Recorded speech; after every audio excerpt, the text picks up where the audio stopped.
So ladies and gentlemen, without any further ado, with a big round of applause, let us welcome our trainer for today, Miss Nida Doon Malla.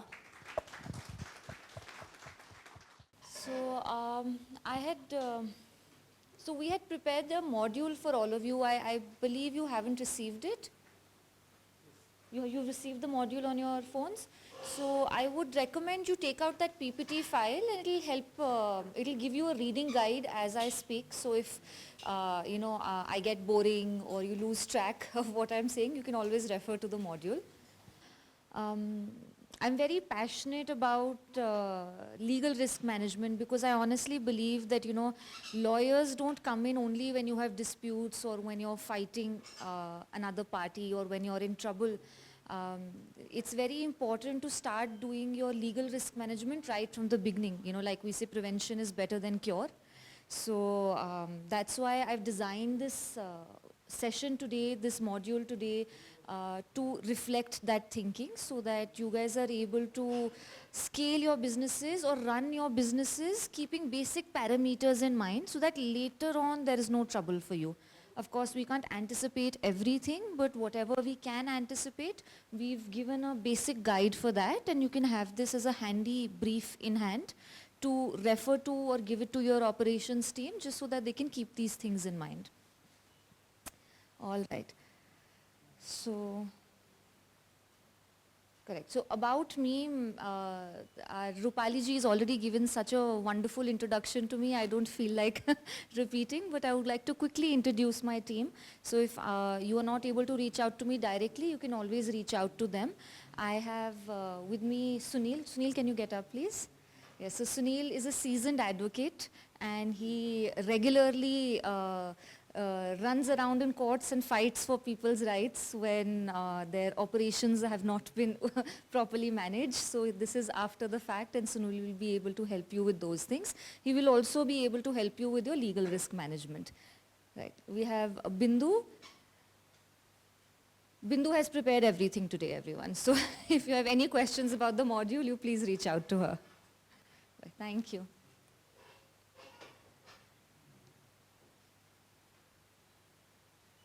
So we're covering 4 basic topics today. One is the legal foundation. So basically, what are the foundational principles of your corporate identity? Second, we'll deal with corporate governance and equity scaling. So, basic things that you need to, like housekeeping activities. What does your institution needs to look like? And how you can modernize your institution for it to scale up to a larger level so that you can introduce investors, serious investors. Then we have advanced finance and exit strategies, and which is self-explanatory. And fourthly, we talk about global expansion and regulatory depth. I'll also explain the reasoning for why we have the 4th chapter when I reach the 4th chapter, but I feel the 4th chapter will end up being the most interesting for all of you because I'm sure all of you are already servicing international clients, correct? Can you raise your hands if you're already servicing international clients? Great. So I think this is where we'll focus a lot of our energies on.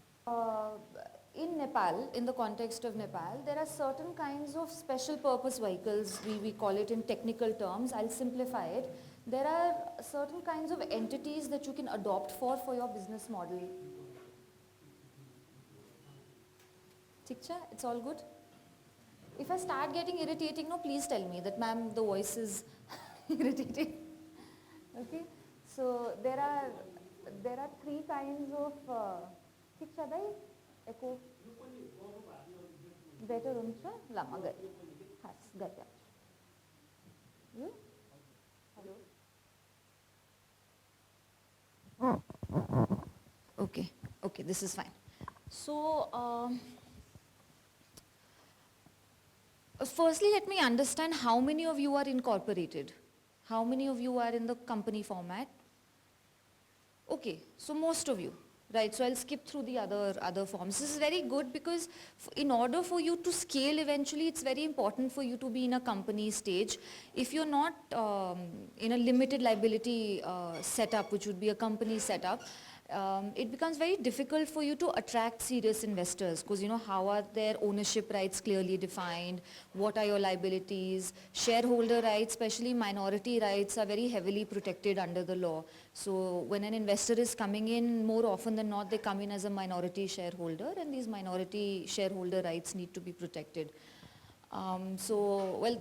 Fundamentally there are three types of entities that you can opt for. One is a sole proprietorship, which would not make sense for most companies that are looking to scale up.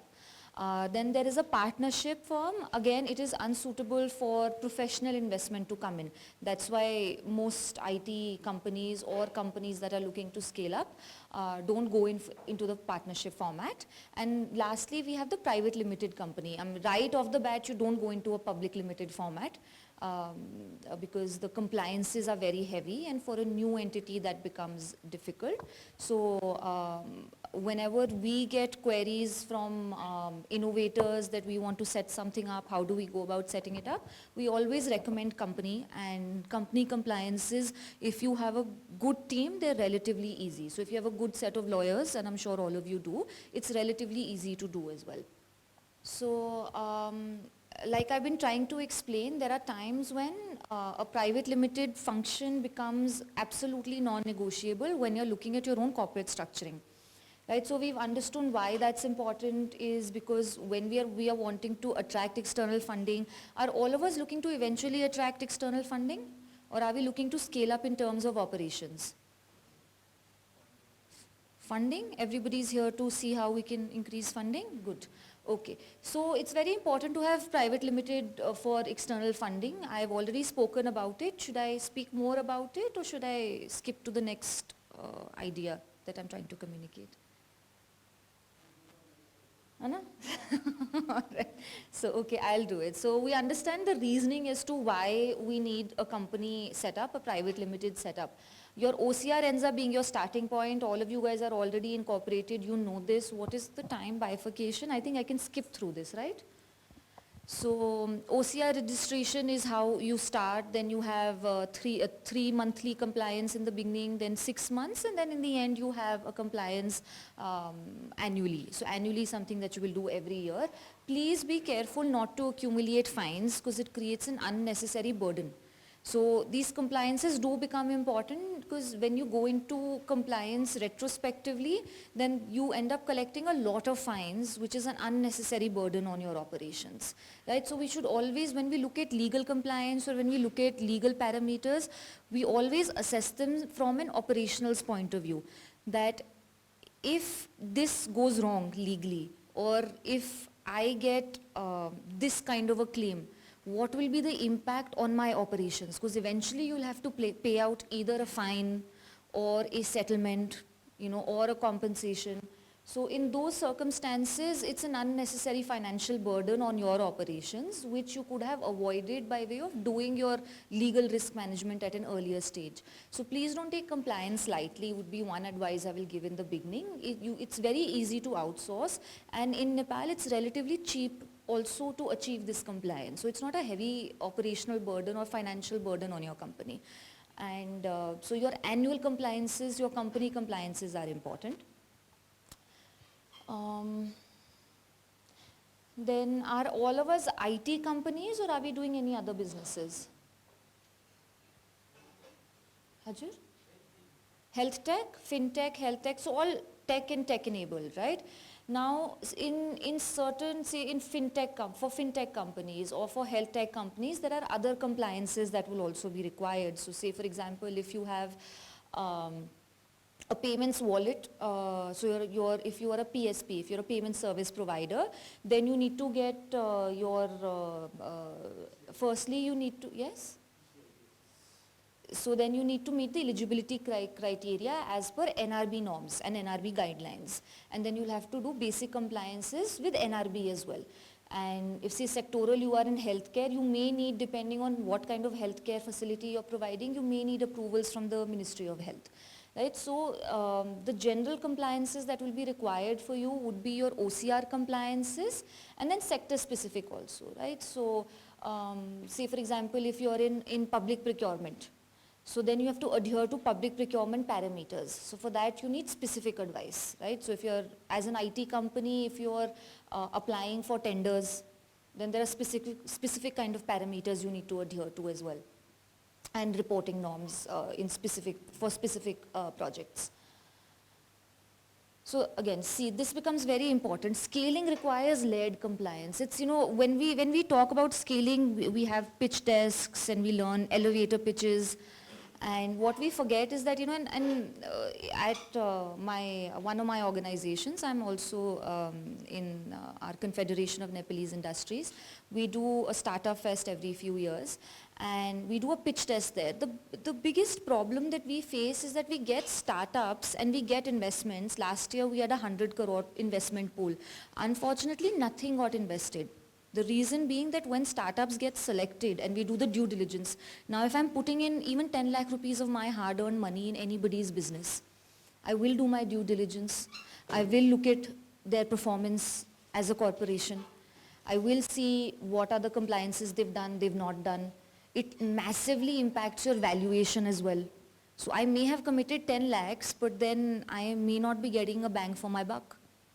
And I might pull out after doing my due diligence, which is what happens in 99% of the cases in Nepal. That's why the government also came up with the startup loan, because, and that's why the ecosystem now is focusing more on scaling up activities. So please remember, point C ends up being very, very important for you guys, because if you are scaling and you are non-compliant, or you've accumulated fines, or you have accumulated other liabilities, it will definitely impact A, your valuation, and B, whether or not the investor eventually wants to invest in you. Because when compliances accumulate over a period of time, it creates a headache for the business. Next slide. And if you have any questions, please raise your hand. I've left the question and answer round in the end, but since we're moving faster, yes.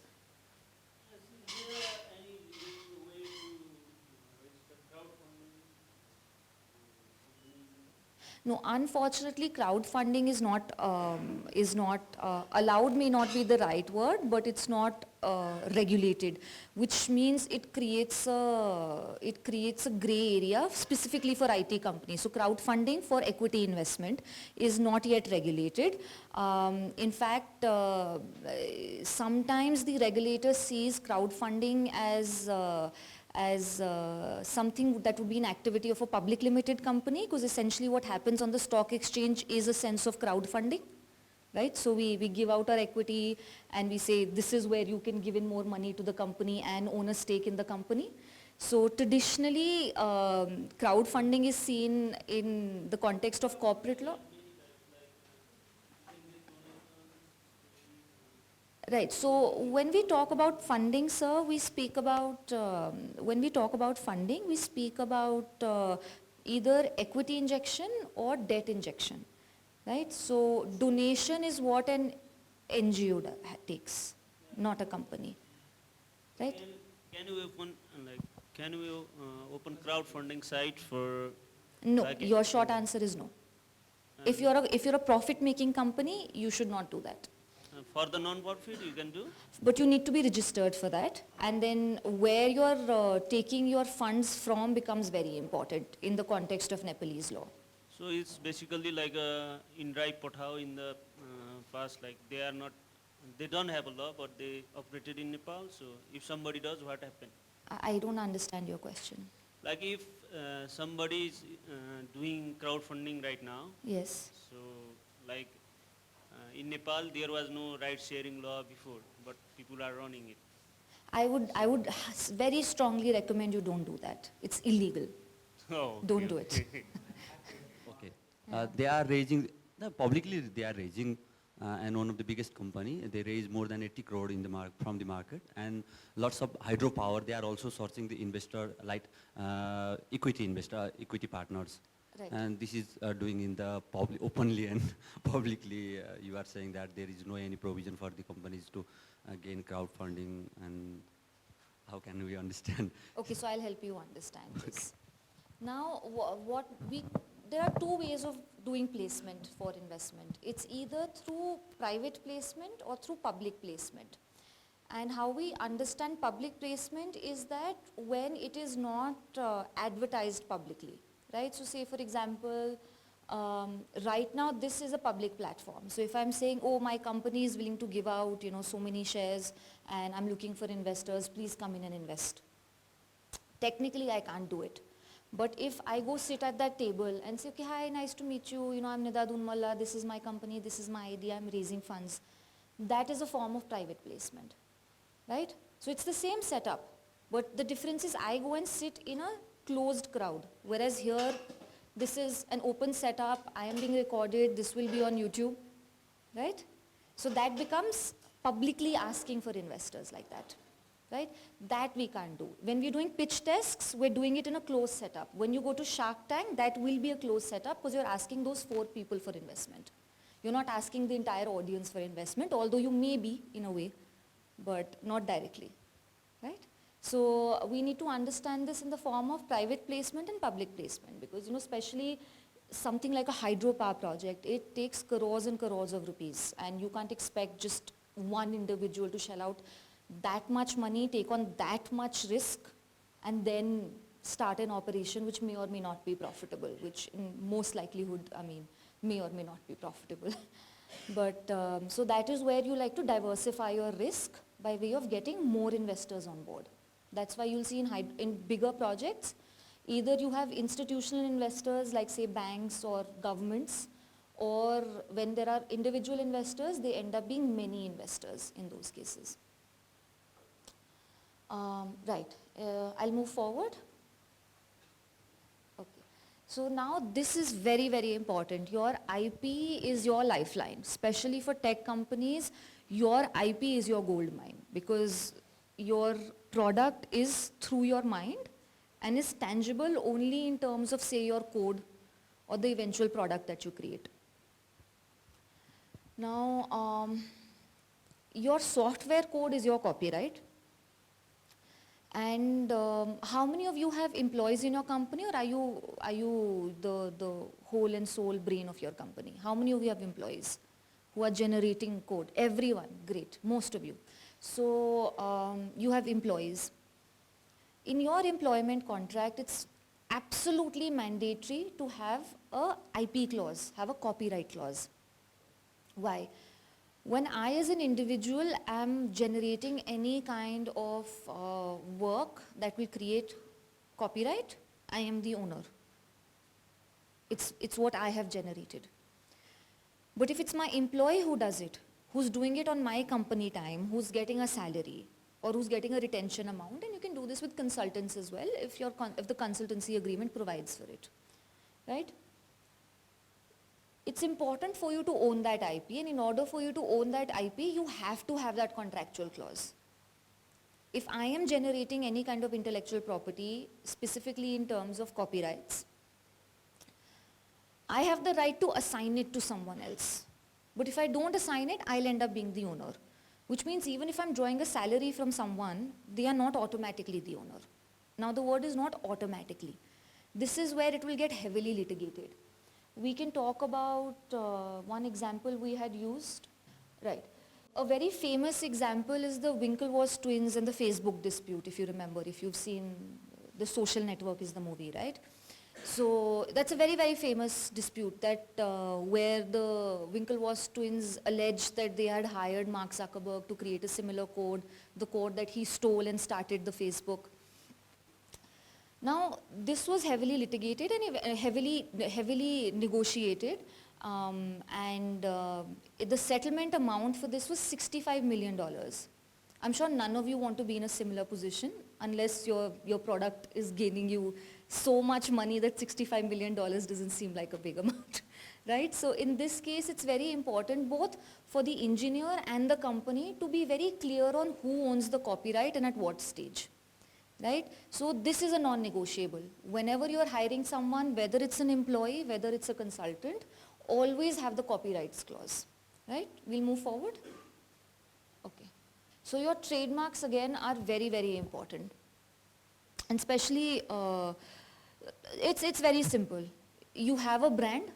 See, unless, okay, you're a BPO and your job is only to do outsourced work for others, or if you're creating a brand for yourself, right? Like say healthcare, you'd be creating a brand for yourself. It's very, very important for you to protect your brand. We see these examples that, there's a brand that overnight, not overnight, after a lot of hard work, but seemingly overnight becomes famous in Nepal. There's some Instagram story, there is some celebrity collaboration, something happens and the brand becomes instantly very famous. And when it becomes famous, you see that people start doing trademark squatting. Basically what will happen is that they will, in Nepal the law is that the person who registered first owns the trademark. Now the difficulty here is that I may own my trademark, but somebody sees my trademark and sees a lot of potential in me and then goes and registers my trademark in the Udyog Vibhag. And then I keep fighting that, no, I had market presence before, this is my trademark, this is the trademark that I built. And then you go into all of that long litigation, which is where, it adds a sense of insecurity in relation to the brand that you have created or the brand that you are trying to create. So if you're specifically in a business that heavily relies on goodwill, which means, your brand recognition or even word of mouth, we highly recommend that you go into trademark registration. Again, this is not a very complicated compliance. It's very easy to outsource this, and you will necessarily, for ease, you will need to outsource this to a lawyer. And the same lawyer who's doing your company registration can do this trademark registration. It's not a very complicated thing, right? But it gets complicated if you don't register your trademark. So copyright, contractual assignments. So copyright, for copyright protection, you make sure your contracts are airtight. And for trademark, you need registration, simply. Any questions on trademark, IP? Yes. Okay, so my question is not regarding exactly on copyright or trademark, but on patent. And patent registration in Nepal is really like biting nails with teeth. I have tried doing patent registration, and it's still in the process since last 6 years. Yeah. Oh, 6 years. It's been 6 years. I have submitted all my research papers, all my designs, and but isn't there any other organization rather than a Department of Industry to get registered? You please talk to Sunil afterwards. No, exactly. I have also researched and searching for any other organization where I can register the patent. It is so easy to register Nepali patent to India. I know a lot of people who have registered their patent in India and working in Nepal, but in Nepal their patent registration is still in the process. Even my patent registration is in the process. I don't know how many government came, I work with government directly, but none of them helped. And So I'm so sorry to and hear still this. my patent registration is, and they even don't say that what is like stopping them to register my patent, and it is still in the process. So I'm I really don't know sorry. where I am wrong, but if there is anything that I can do quickly to register my patent, sir, please help me. So No, of that- course. No, I think Sunil will be a good person for you to speak to about So this. my question was that is only one organization is still there, no, sir? Thank you, sir. So in Nepal, for you to be protected in Nepal, it's very important that you do your registrations with DOI. Thank you for pointing out patent. I had forgotten patent in all of this. Patent is obviously very important. I had not factored in that there would be startups also doing inventions. So thank you for bringing that up. Usually the timeline for patent registration that we see specifically in Nepal is 1 year.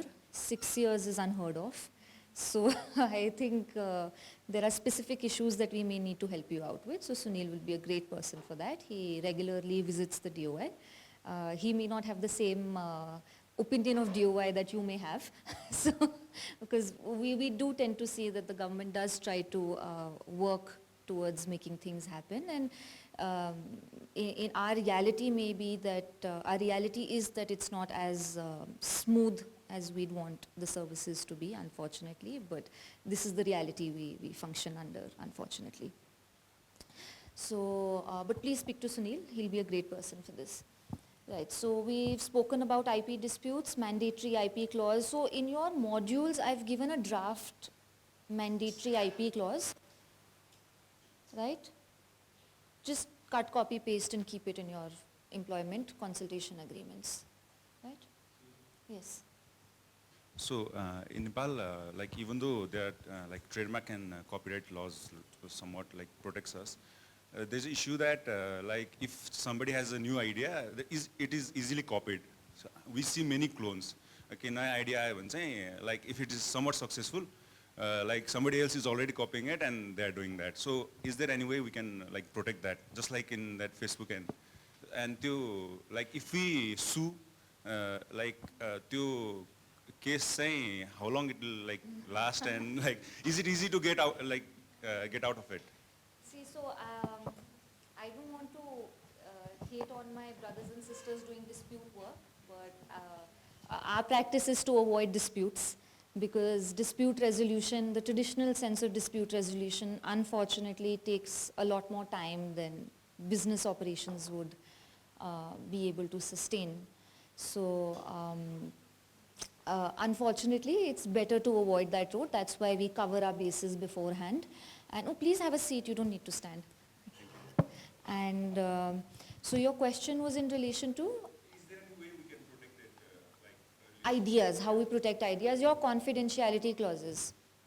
Main utmost. Now this is not foolproof because you will talk to investors. You can have NDAs, non-disclosure agreements during that time if you know that this is an idea which can be easily copied. But we regularly represent investors and the thought process is that, if it's a good idea which can be easily copied, there is no point being overly protective about it because the success will pin on operations. You can have a great idea, but if you can't execute it, it's worth nothing, right?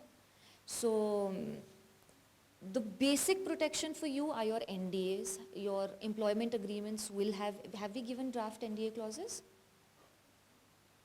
We'll be happy to share it later, okay? These are not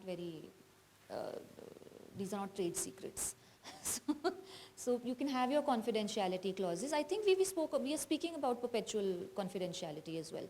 So you have your confidentiality clauses with everyone you speak to, your vendors, even your vendors.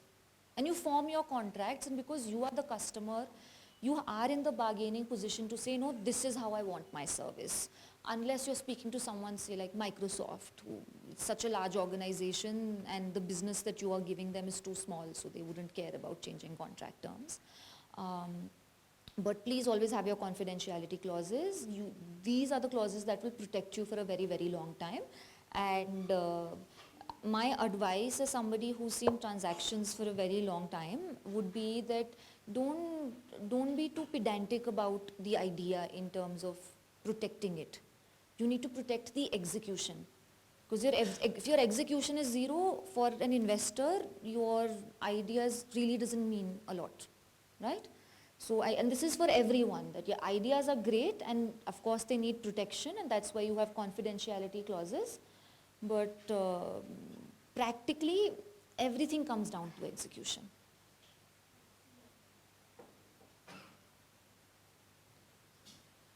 Right. Yes, so trade secrets, right? Trade secrets, we're talking about confidentiality agreements, your non-disclosure agreements. We haven't given you a specific confidentiality clause. We can give it to you that you can keep in generally in your agreements, but it's always good to have a separate NDA. What is the fatal legal risk that we've pointed out? Just so that I don't miss out anything. Right. So yeah, from your freelance, from your consultants, you need to make sure IP assignment is secured. From your employees, you need to make sure your IT assignment is secured. Yes, trademark registration will lead to loss of identity, brand identity, and yeah, vague NDAs. And these are not very complicated things, just lawyers, we tend to overcomplicate language, be it English language, be it Nepali language. There's no rule or law that says that contracts have to be complicated. You all know language, you all know Nepali language, you all know English language, just type it out yourself also. That you will not tell anyone about this.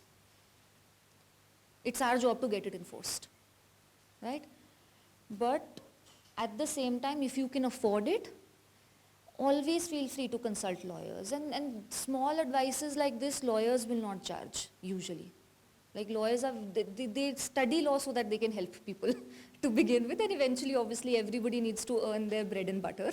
But most of us join law because, oh, we want to help people. So don't feel scared of lawyers, and please tell them this is specifically for transactions, this is specifically for corporate governance. Use these words, they will understand, right? Yes, software development agreements, yes. So your freelance, you can have your consultancy agreements, you can have your software development agreements. We don't need to go into more technicalities into this. For the business side, all you need to understand is you can, for smaller contracts and agreements, you can draft it yourself in basic simple language also. It's a karar, it's a simple karar, right?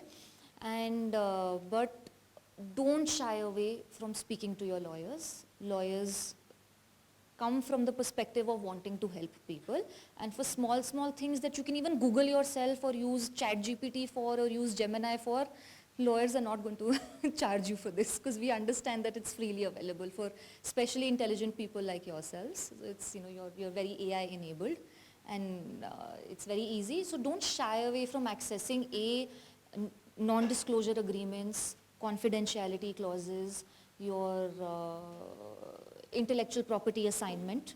So these three things become very, very important for you.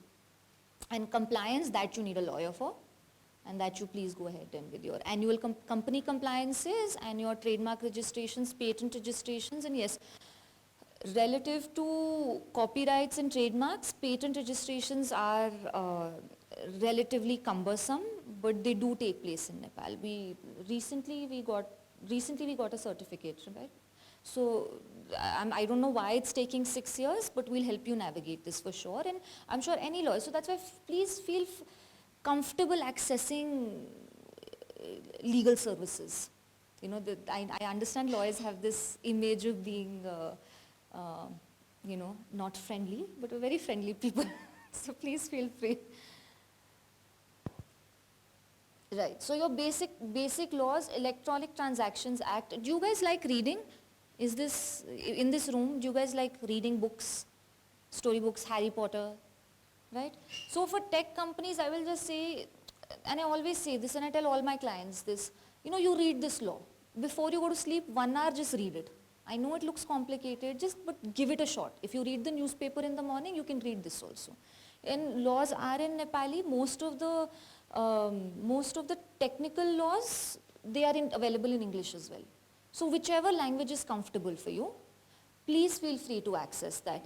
This Electronic Transactions Act, I will very strongly recommend, please read it cover to cover. Read it during your free time. Read it as a storybook, read it as a challenge. Because this is what will govern your world, right? Your rights, your liabilities, what can be an issue, how can you get a market advantage. A lot of online platforms are online retail platforms. When the new IT bill was being discussed, right? And we were working quite extensively with the stakeholders for the IT bill. And a lot of the online retail companies, the owners would come up to me and say, "Oh, Nida ma'am, I'm also reading this, I'm also reading this." And that made me so happy because, when we talk about stakeholder consultation, you guys are the stakeholder, right? I have no skin in the game. I can only look at it from a technical perspective, whether it's technically good or not. So it's very important for you to access these laws as well. And access is there. The government provides it online everywhere on their websites. You just have to go and read it. So I will again strongly recommend, please read this in your free time, as opposed to picking up that book on Mark Zuckerberg, for example, or Elon Musk. Do that also for inspiration. But as opposed to doing that, immediately first step should be read laws that apply to you. Right? And they're meant for you. They may be complicated. You can ask ChatGPT what this means. But don't take it as legal advice. That's ChatGPT gets it wrong a lot of the times. So, but don't take it as legal advice. So basic understanding, what does this word mean? Sometimes complicated words are used. So the Electronic Transactions Act is your basic document. Like how as lawyers we talk about, oh, constitution mein aiste cha, constitution mein aiste cha. For you it's Electronic Transactions Act. Right? You should know this in and out. Now provides legal recognition to electronic records and digital signatures and prosecutes cybercrime offenses. Again, I say this, why this is important, is if you're dealing with data or personal information, or you're dealing with anything in, so, cyber crime is evolving. And there are different ways in which these crimes are being committed. But that's the thing, you need to make these habits, right? So read these things when they come out. Now the AI guidelines are coming out. Read them just out of fun, that 1 hour before sleeping that you want to read or, do doom scrolling. Read this, it'll really help you. And so it becomes really important for you to read this also, because how do you store digital information? How do you handle this digital information? As an intermediary or as a platform provider, what are your responsibilities? Because when something goes wrong, the government will come and ask you, hey, hello, mister, what happened? And then you can't be like, sir, I don't know. It's confidential. Speak to my lawyer. The government's going to give you one. No, speak to my lawyer. You have to give evidence. You have to do disclosures when the government asks. I mean, of course, then there are certain things that are protected. There is right to privacy, which is where your lawyers will come and protect you, which the Constitution does provide for, which is where we will tell you that here is when you do disclosures and here is when you can exercise your right to privacy. But fundamentally, when it comes to crimes, disclosures are necessary. Fundamentally, after that everything's up for debate and discussion. I'm so scared Rupali ji is going to put this on YouTube and the comment section is just going to go on on this issue specifically. So of course, there are disclosures that are mandatory, and yes, there is right to privacy, and we as keepers of the law, we create a balance in that. But again, please feel free to reach out for advice. Very few lawyers, most lawyers don't charge for first consultations, so don't worry. Right, so Individual Privacy Act. So we're talking about our obligations as members of society, which comes under Electronic Transactions Act. Then also Individual Privacy Act. It deals with both, where you as an intermediary or you as a platform need to protect the data and the information of individuals. Right? I would again ask you to go through the modules, because the PDFs are very, very, very basic. They're very brief in nature, and we've obviously explained this in more detail in your modules, right? So the Individual Privacy Act also becomes important. Then Consumer Protection Act, if you're providing a service through your online platforms or if you're an intermediary. The Consumer Protection Act becomes very important. The consumer has a right to information, which is where all of your cookie policies and stuff come. There's a return policy that needs to be online. So are you guys intermediaries or are you basically coding agencies? Intermediaries, both? We have both? Right. So especially for intermediaries, when you are a consumer-facing business, when you are an end consumer-facing business, Consumer Protection Act becomes very important. Then asymmetry warning, yes. So now, how many, all of you are dealing with international clients? Right? Good. So now, for you there's a double compliance. You have to comply with the laws of Nepal. You also need to comply with the laws of the country where your client is from as well. Let's come to that. So especially when you're dealing with data of people residing in other countries, now the EU deals with GDPR laws, right? Now, more often than not, when you are doing BPO service for somebody, for a company that deals with data of residents in the EU, they will ask you to sign certain things, correct? Those things relate to data protection. Then similar for California. In California specifically, there's a right to be forgotten. In New Delhi or Delhi High Courts also recognize right to be forgotten, right? So right to be forgotten is that if you've stored my data, I should have a right to come back and tell you, please forget me. You will have to comply, because there'll be extraterritorial liabilities that may get triggered. And why this becomes important is that you may not be in that country and you may think, how will they come and make me compliant, or how will they come and make me do this? I'm sitting in Nepal, ha ha ha, right? What the lowest hanging fruit for the concerned country would be to pass an order against you, and that becomes your market presence in that country. Which means you're essentially, for all intents and purposes, blacklisted in that market.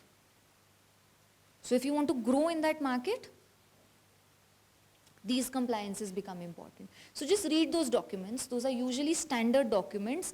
They'll be more protectionist in nature, because they will realize that you have lesser bargaining position in these situations, and unless they are taking ownership of your codes, your copyright, or unless you're not okay with them completely owning the data, then you don't even need to negotiate these terms. These are protectionist regimes, and they operate in a way to protect the end consumer, and that is what is required out of the law. So just read them thoroughly once.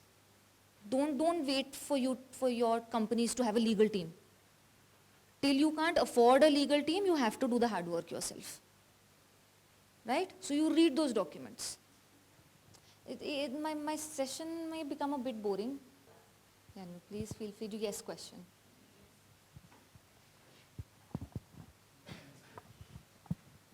So my question is on the data governance side. So we don't have cross-country data governance rules and acts yet, right? So how do we deal with the international peoples, like international companies in EU or let's say in the United States for the data governance part?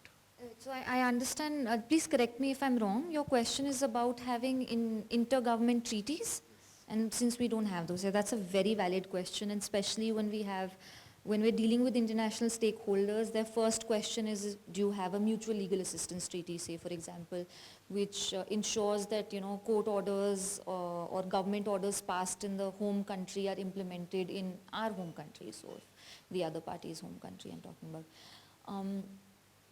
This does create a difficulty, and it really immediately, as lawyers, what we try to do in this situation, there's also double tax avoidance treaties that are missing. There are 13, if I'm not wrong. There are 13 double taxation avoidance treaties that we have in Nepal.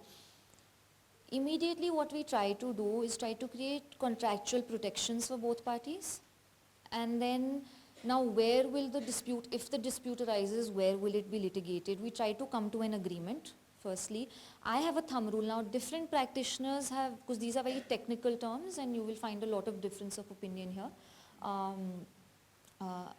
Our firm has an opinion that, wherever the money recoveries have to be made, that is where you should have the dispute resolution forums.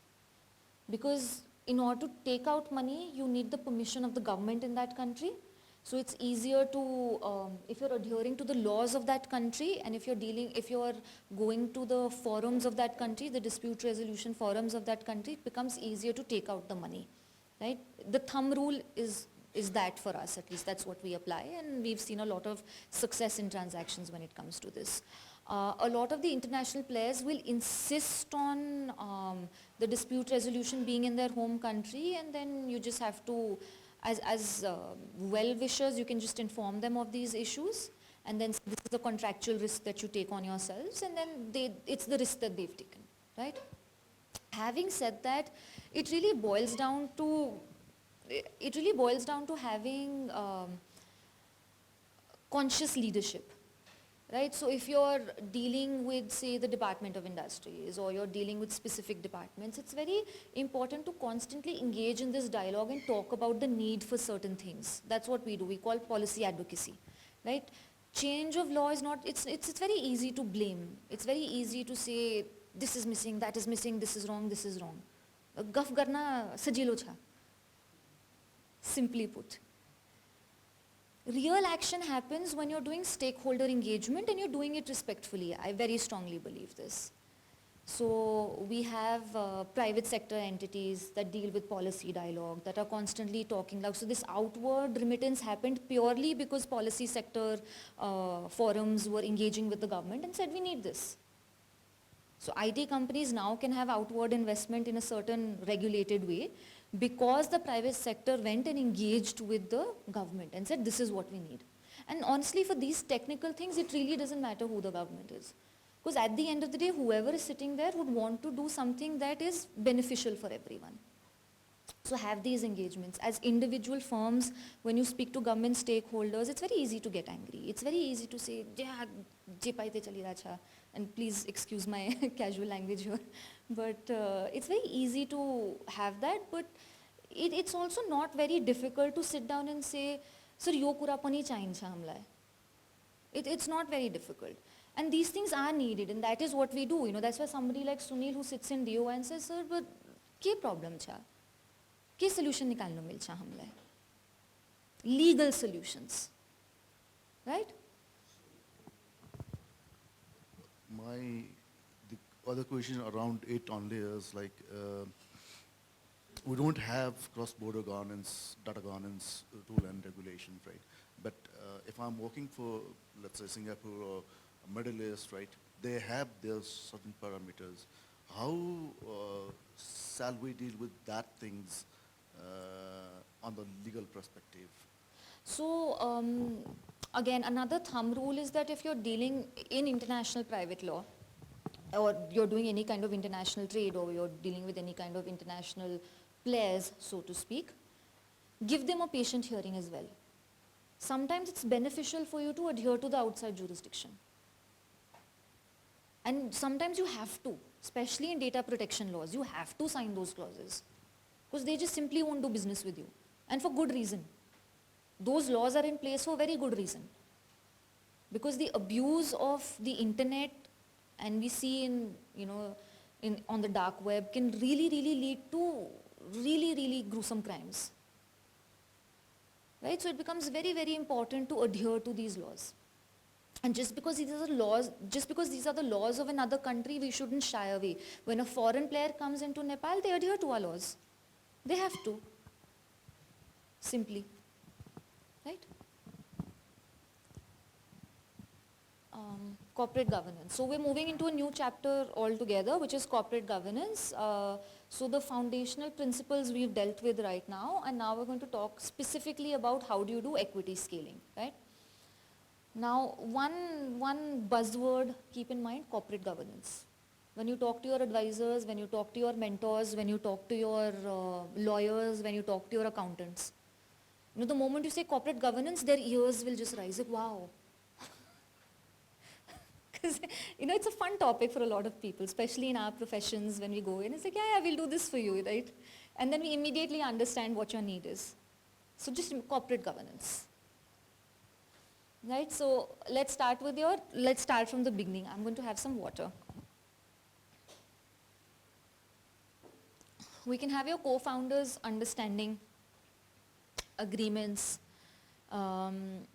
This is very important for structuring the conflict.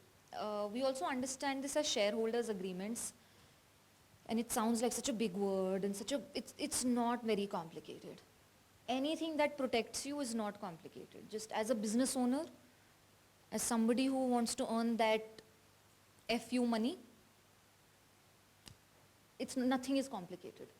Teach yourself these things, right? So simple a shareholders agreement will be between your shareholders. Disputes can happen in brother-brother, in father-son, in father-daughter. So what is so special about you and your co-founder, so to speak, right? And in order to have a good relationship, it's very important to define the parameters.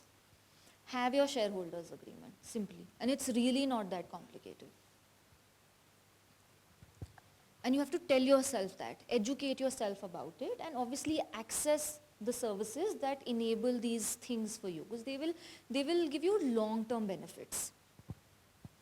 So one would be a shareholders agreement. We also begin with your charter documents, MOA, AOA, which is a memorandum of association and articles of association. These are your charter documents in any company. There are these are set formats, but that doesn't mean that these set formats can't be changed. So, just because your lawyer comes and says, sir, you sign gardenus, I'm actually here too. Read it, see what's making sense, see what's not making sense. You can amend your articles of association. You can add additional things to your memorandum of association. The OCR may say that, oh, this is not allowed. Or the OCR may say, no, this is allowed. Take that risk. What's the worst that can happen? You'll have to go back and redraft. Right? So pay attention to your memorandum of association and articles of association, because this is how your company runs. This is the code for your company. Simply put, this is the code for your company. Your vendor agreements is the code for that relationship between you and the vendor. So pay attention to these, read these, and amendments can be allowed, and of course with the advice of your lawyers you can make the changes that you want, whatever is possible under the law. Founders agreements, it can be a basic MOU, it can start with an MOU, but in order for effective enforceability, I will always recommend let's do a shareholders agreement. And these are things that are usually reserved for, for people who have the capital for it.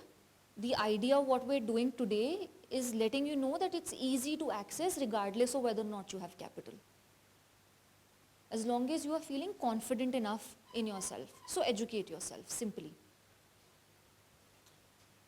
A share purchase agreement, again, now this comes in when somebody is selling shares. So for example, I started a company, I'm 100% shareholder, and tomorrow Sunil says, ma'am, I want to buy a stake in the firm. He can come and ask me that. Then we'll have a share purchase agreement. And the parameters of that purchase will be defined in that agreement. Now there are different details and different parameters. We may not necessarily need to go into all of that at that stage.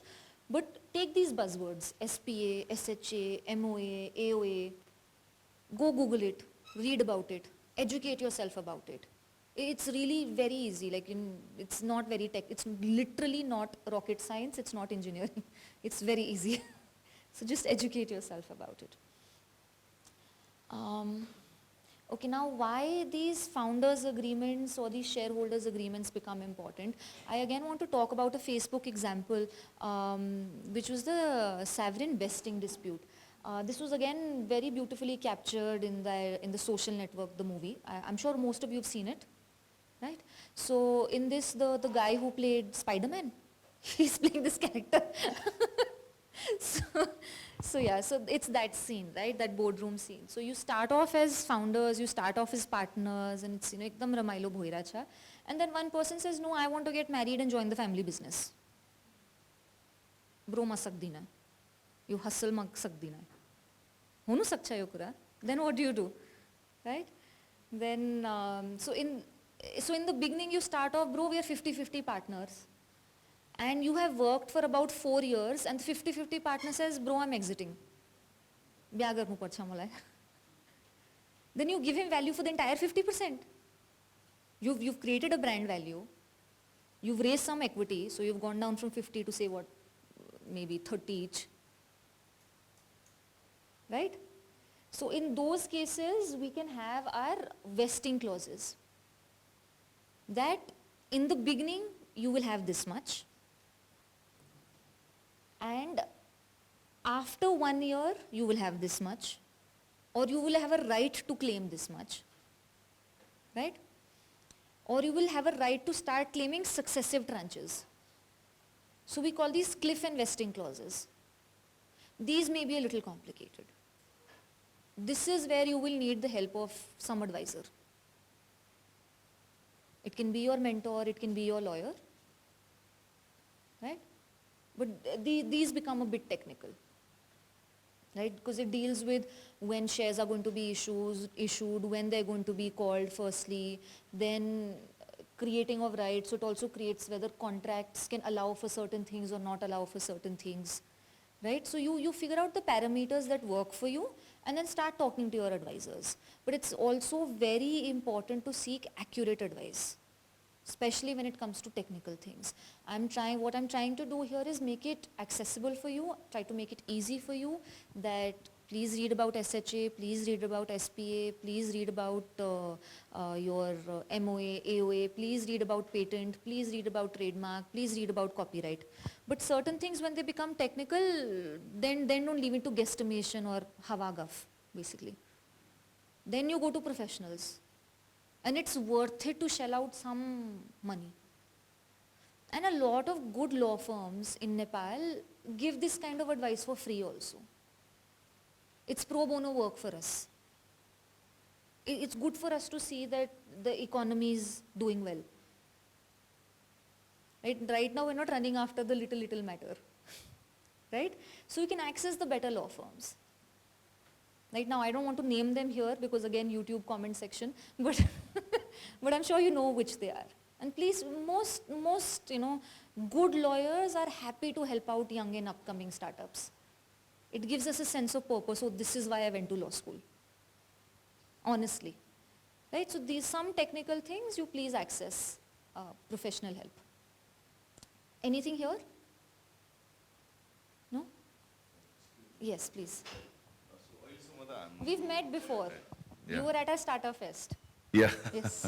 So I think so far what we have discussed is like just an assumption that the founders have the founders agreement and shareholders agreement, right? But I think most of the cases we don't have that in the early days. So then how do we resolve those kind of dispute?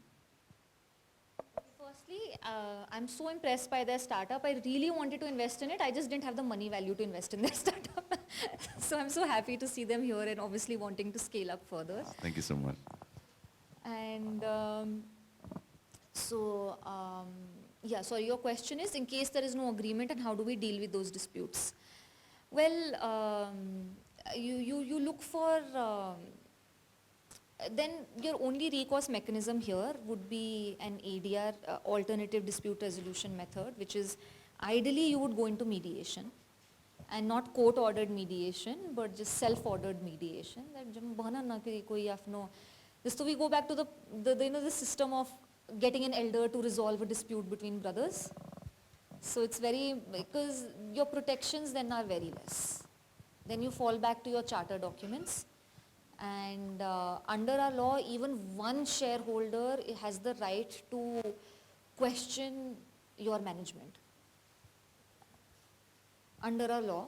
So if somebody wants to really go after you, unfortunately in those cases. Right? So the best resolution in those cases, I'm sure you'll have a startup mentor, or both of you, or three of you, or four of you, five of you would have somebody you look up to. Right? You get that mentor to sit between the two of you and try to resolve that issue. That's the easiest and most quick resolution you can get anywhere. And this applies anywhere in the world. You can have international partners also with that also. That's the easiest and quickest way to do it. Because when you in your association, there is a positive interaction. So bank on those positive interactions. And the last thing would be then you get professionals, you get lawyers in, and then you start talking hard law. But more often than not, the person who's looking to exit with everything may very well be able to do it if you don't have specific protections in place. That's why specific protections are very, very important. Does that answer your question? Yes.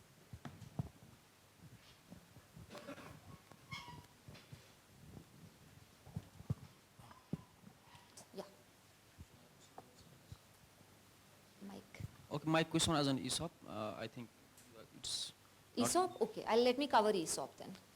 Yes. You can use my mic. When I do agreements, is there any lawyer I need to hire for the agreement with my founders, or when I am going to do agreement with my employees, is there any certain rule or criteria that I should fulfill, or if we are just in the room and signature has been done in the agreement, is that will be valid or not? I wouldn't recommend it. As a professional, I wouldn't recommend that. Why? Because it can land you into more trouble than you bargained for. I would recommend in those situations, I would very strongly recommend in those situations you get a lawyer, and you don't need to get the senior most lawyer. You don't need to hire me for that. You may not need to, like bigger transactions may need to get more trained individuals. So, say somebody who's Sunil's junior, right? I'm sure you have friends who go to law school, who are 1 year, 2 year lawyers. Reach out to them. For them, it won't be very complicated. For you, you may miss out certain nuances. For them, it won't be very complicated. But if you know, bro, this is going to be $1 billion idea, spend that 50,000. I am going to get acquired by Google, man. Like, I know this is happening. Please reach out to me. I will charge you. Okay, so but yeah, so the basic answer is, please, I mean, I don't want to force you in this position, but it's better for you if you get a lawyer. Because it's no matter how much you educate yourself, there will be a likelihood that you missed out something, that you needed witness signatures. How many witnesses? I'll just finish this, right? Did I miss out a clause? Does my clause read in a way that it can be interpreted in a different way? Different from what the intention was. Because right now you may be like, okay, you know, I'll be a 1 crore idea. But if you turn 5 crores, then the incentivization for the other party to get a lawyer like me also increases, no?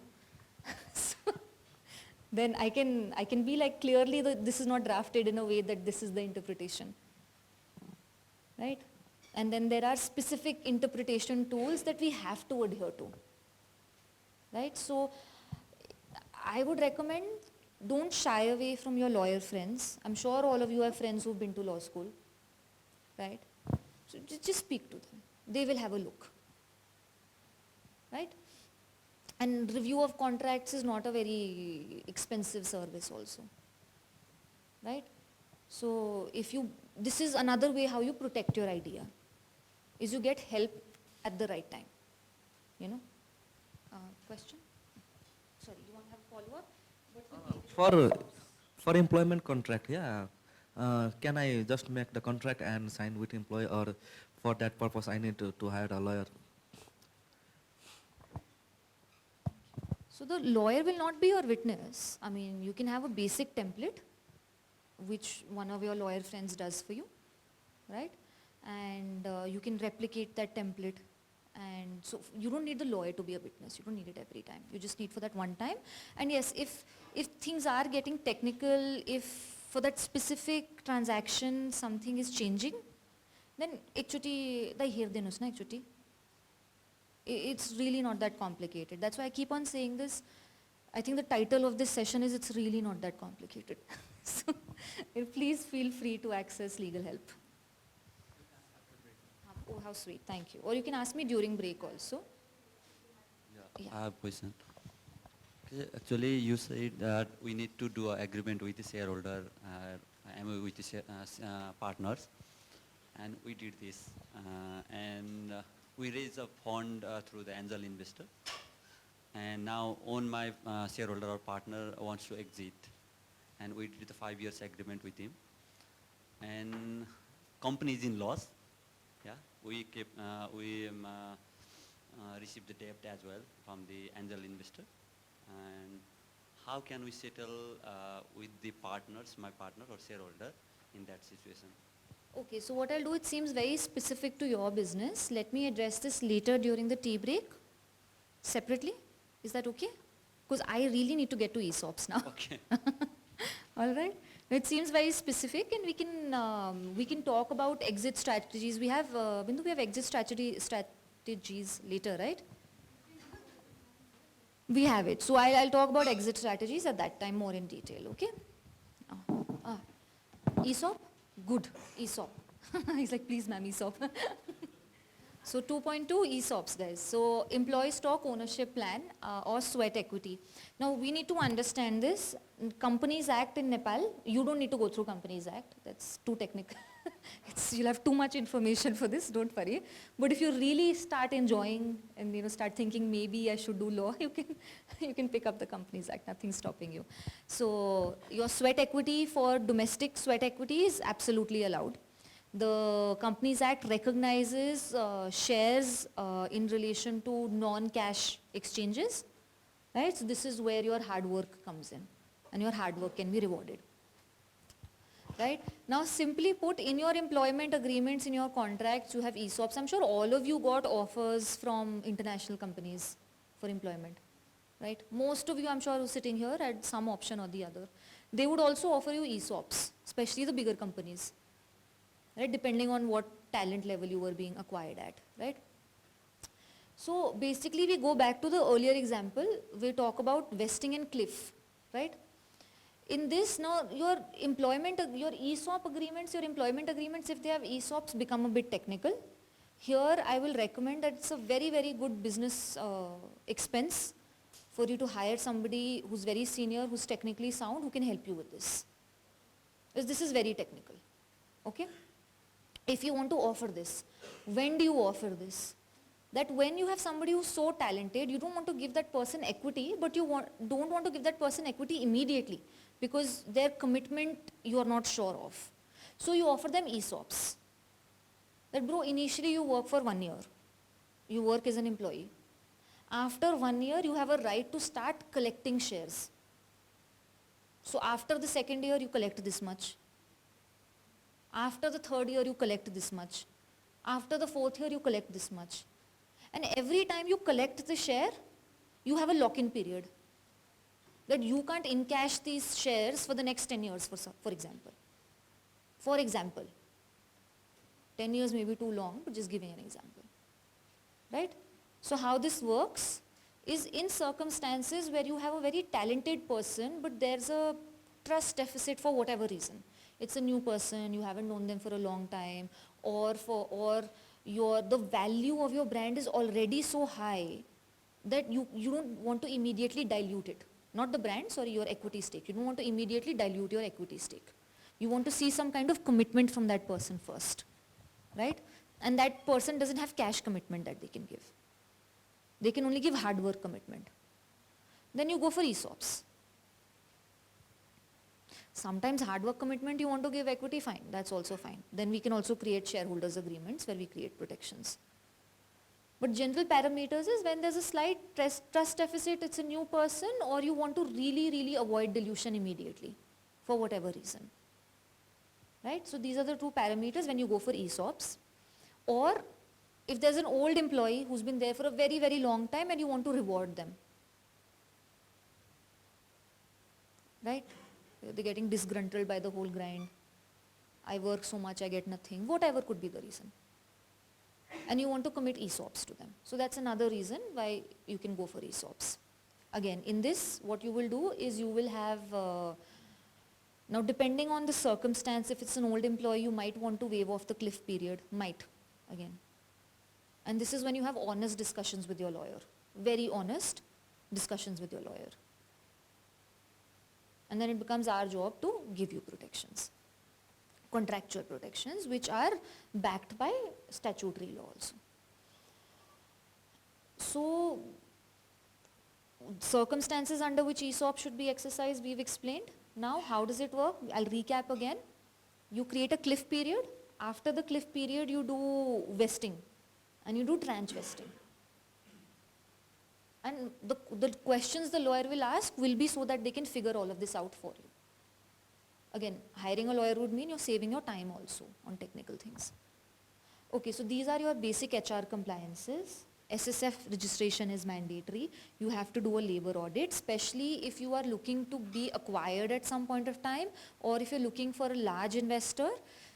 Small investors may overlook these things, but by law, certain things are mandatory. Because the accumulated obligations, liabilities may end up being lesser in certain cases. But your annual audits, your SSF registrations are very, very important. For this, you please speak to a lawyer. Because then if your employee takes you to the Shram Adalat, you may have a bigger issue at hand. This you please spend money on. Questions? Exactly 4 minutes for questions, Rupali ji. Okay, any questions on ESOPs? Yes.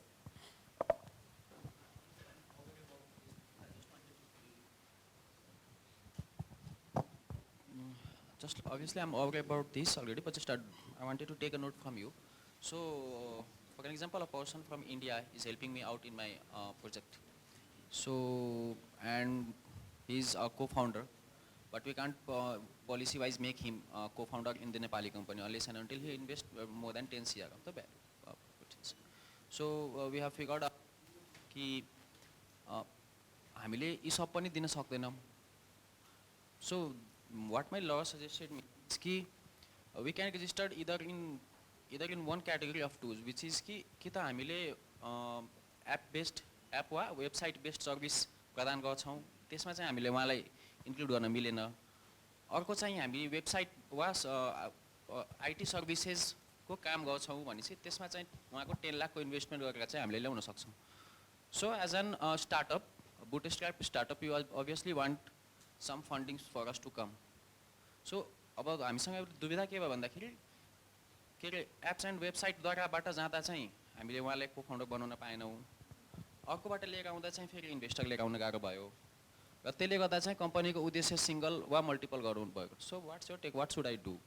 So sir, यो मेरो trade secrete छ, म पछि भन्छु.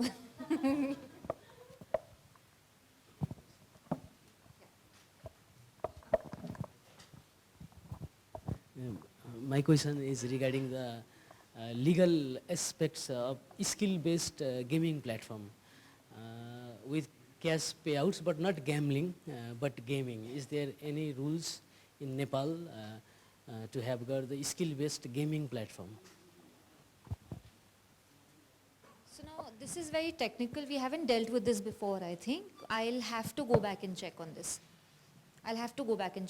Skill-based gaming platform, I'll have to go back and check on this. I don't think there is any regulatory requirement for this, but I will have to check. It's very specific. Questions, guys? Please at the back. Yeah, thank you. I was thinking I've lost you.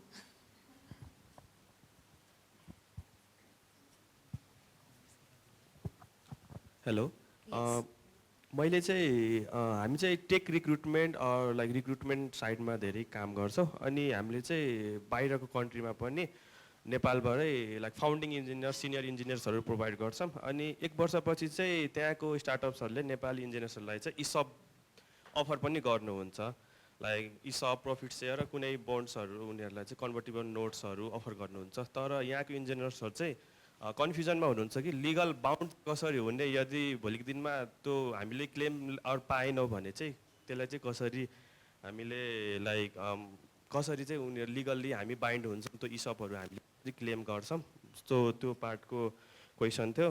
अनि अर्को question चाहिँ के थियो भने जस्तो हाम्रो भेस्टिङ र क्लिफिङको जुन method छ त्यो चाहिँ एनुअल्ली चाहिँ हामीले अडिट ट्रान्सफर एभ्री टाइम हामीले फेरि सबै अडिट सेयर ट्रान्सफरहरू गरेर कति युनिट गयो कति युनिटको क्यालकुलेसनहरू कसरी गर्छौँ र अर्को चाहिँ जुन हाम्रो इसपमा ट्रान्सफर गर्ने हो कि पर्चेज भन्ने टर्ममा चाहिँ अलिकति चाहिँ कन्फ्युजन भयो. जसरी हामी दिइरहेछौँ हाम्रो इम्प्लोयरहरूलाई त्यो चाहिँ पर्चेजको टर्ममा चाहिँ हामीले कसरी यसलाई डिफाइन गरिरहेछौँ कि लाइक हामीले कुन बेसिसमा कसरी चाहिँ यसलाई नोट डाउन गर्छौँ.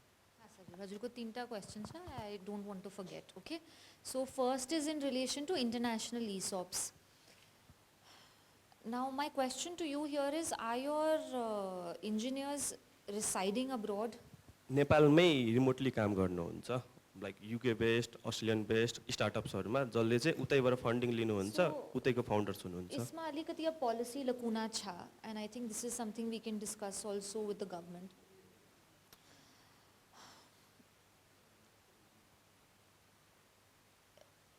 It's not illegal, but it's not legal. Do you understand what I mean by that?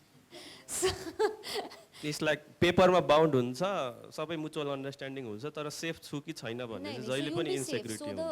So whichever country this is happening in, you are safe. And if you have the resources for it, you go to that country and enforce these rights. In the other country, you're safe. Whether while being a Nepali citizen residing in Nepal, whether or not you can exercise this is a big question mark. Now I'll tell you why. The law as it is right now states that anybody residing abroad can acquire these kind of assets, and when they come back to Nepal, they have to simply file a disclosure form with the Rashtra Bank. The law categorically states when residing abroad. Now in this case you're residing in Nepal. So it can be interpreted that this is not allowed when you're residing in Nepal. But then this interpretation is antithesis to everything that our system, our government state system is doing right now for Nepali citizens. Right? Because we don't want brain drain. If we are sitting here and getting opportunities, then why not? And that's how our entire system is functioning right now. So what is the interpretation it comes down to? So it's a matter of how it is enforced, and that will be an operational risk for the person. They are secure in that country for sure, and they will get those, because companies that offer stuff like this, they don't want to cheat their people, you know. I mean, you also wouldn't in your companies, if you're offering something like this, you wouldn't want to cheat your engineer, right? So you're protected in the home country. Whether or not you will face any legal trouble in Nepal is a question that is yet to be answered by the law, but this is something that should definitely be worked on through the private sector with the government, because this kind of stakeholder engagement is required. This is one very good way of how we retain our talent in Nepal. Right. And your second question was about ESOPs compliances. ESOPs, unit transfer. These are your, as per your agreement, and your annual compliance will reflect this. So annual compliance will take care of this. Then the third question was? Transfer or purchase of ESOPs to form purchase, how do you purchase it? No, so it's a non-cash transaction. You purchase it for X number of time, years, months, days you've given to the company. Right? Yes. And this is a question for everybody. And since we are talking about protection and safety, we are so scared of legal people, right? At least I am really scared, so I have a question. But before I ask that question, I want to ask all of you, how many of you watch Bollywood movies? Bollywood, guys. How many of you have watched Bahubali? So at the end, there was a question asked, Bahubali ne Kattappa ko kyun mara, right? No, was what the question? What was the Kattappa ne, Kattappa ne? You know, the person who can do anything, like maar sakta hai aap logo ko, hai na? तो आप लोगों को safe रहना है legal वालों से. तो मेरा क्वेश्चन ये है नीदा मैम, जब हम लोग like we have been hearing that कानून के हाथ बहुत लंबे होते हैं, राइट? कानून के हाथ बहुत लंबे होते हैं. मेरा क्वेश्चन ये है, कानून के हाथ कितने लंबे होते हैं? And to know कानून के हाथ कितने लंबे होते हैं, we'll come back after the break. So everybody, let's go and have our breakfast and come back with the answer. कानून के हाथ कितने लंबे होते हैं? We really want to find it out. Okay.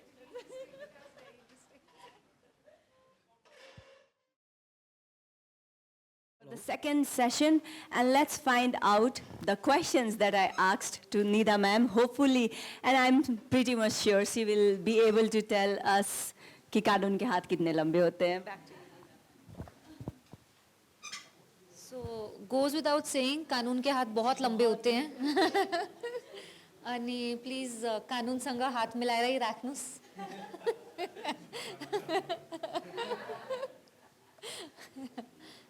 हाम्रो presentation. Okay. So when you raise now how you raise finance is not something that I will cover today, but how to go about doing your pitches. So basically, you know, this is after you've been successful in relation to your pitches and you are getting funding. And once you're getting your funding, what are the kind of instruments you can use for this? So there will obviously be a shareholders agreement. Sometimes it's a simple, you know, uncomplicated transaction where the investor gives you the money and just asks for shares in return. Now, what are the different instruments that can be utilized? You have ordinary shares, which is your common equity. which is your normal 100 rupee face value shares. Then you have preference shares. Preferential shares are shares that carry more rights. So they can be more control voting rights, right?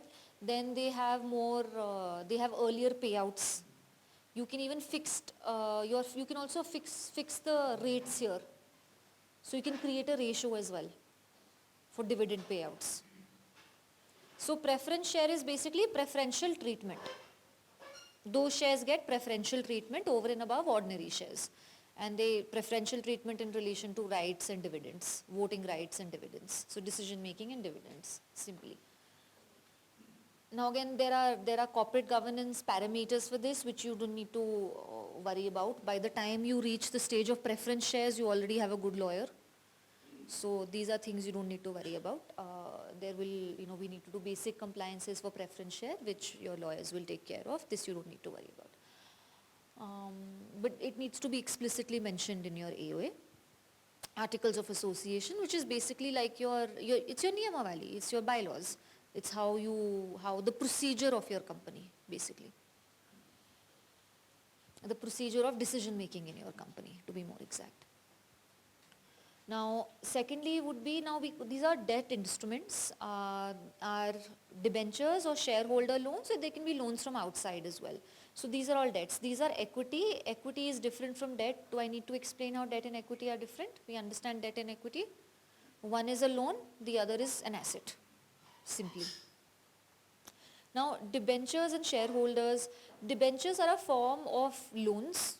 Loans are, so a shareholder loan or an institutional loan is taken from one individual, whereas debentures are basically a class of loans. So say for example, you want to raise 1 crore debt for your company, and you do it through debenture certificates.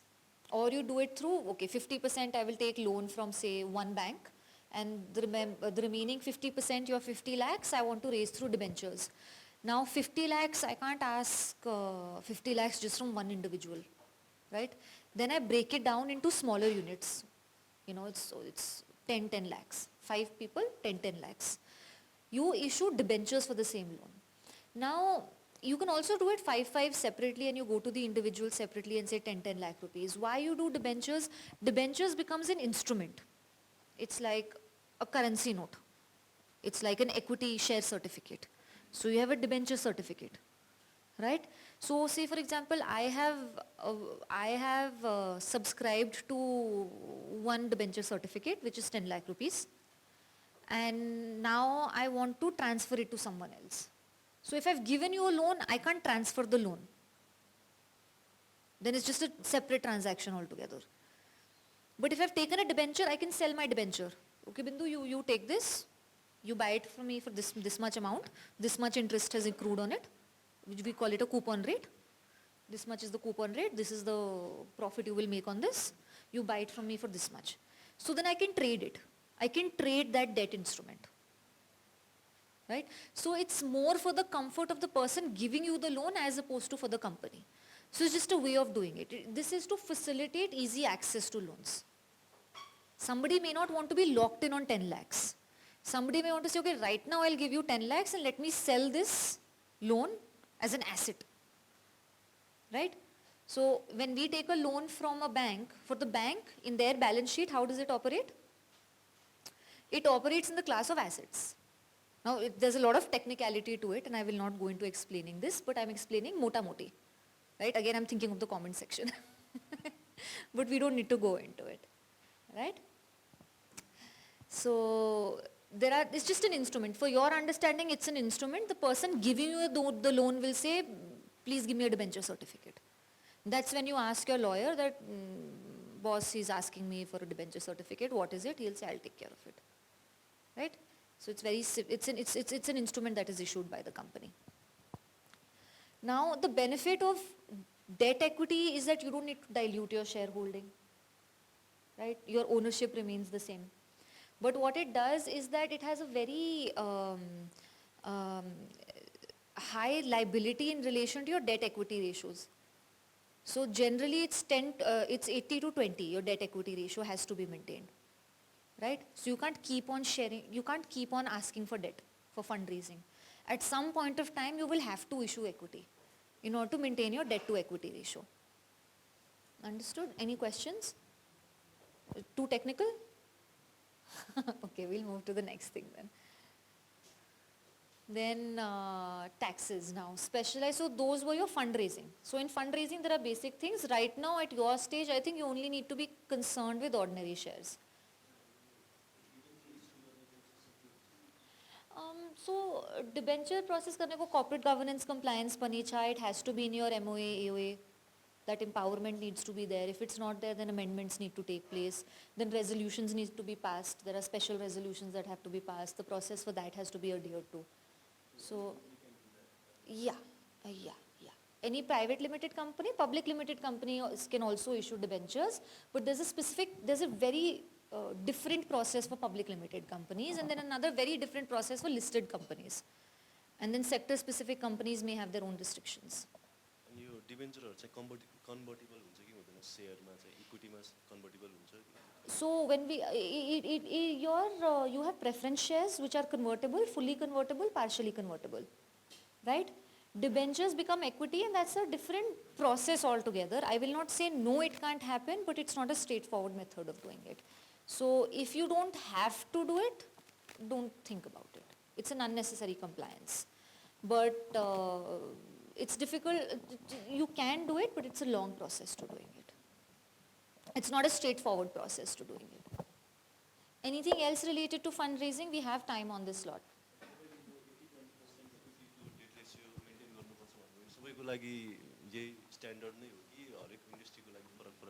Generally it's 80-20. Banking financial institutions like छुट्टै छ, hydropower like छुट्टै छ. So for very highly regulated industries, IT को लागि specifically छैन. Tech IT को लागि specifically छैन. Any other questions with fundraising instruments? Anything related to fundraising? Because we have time and I want to, yes. म बुझिन आज एकचोटि.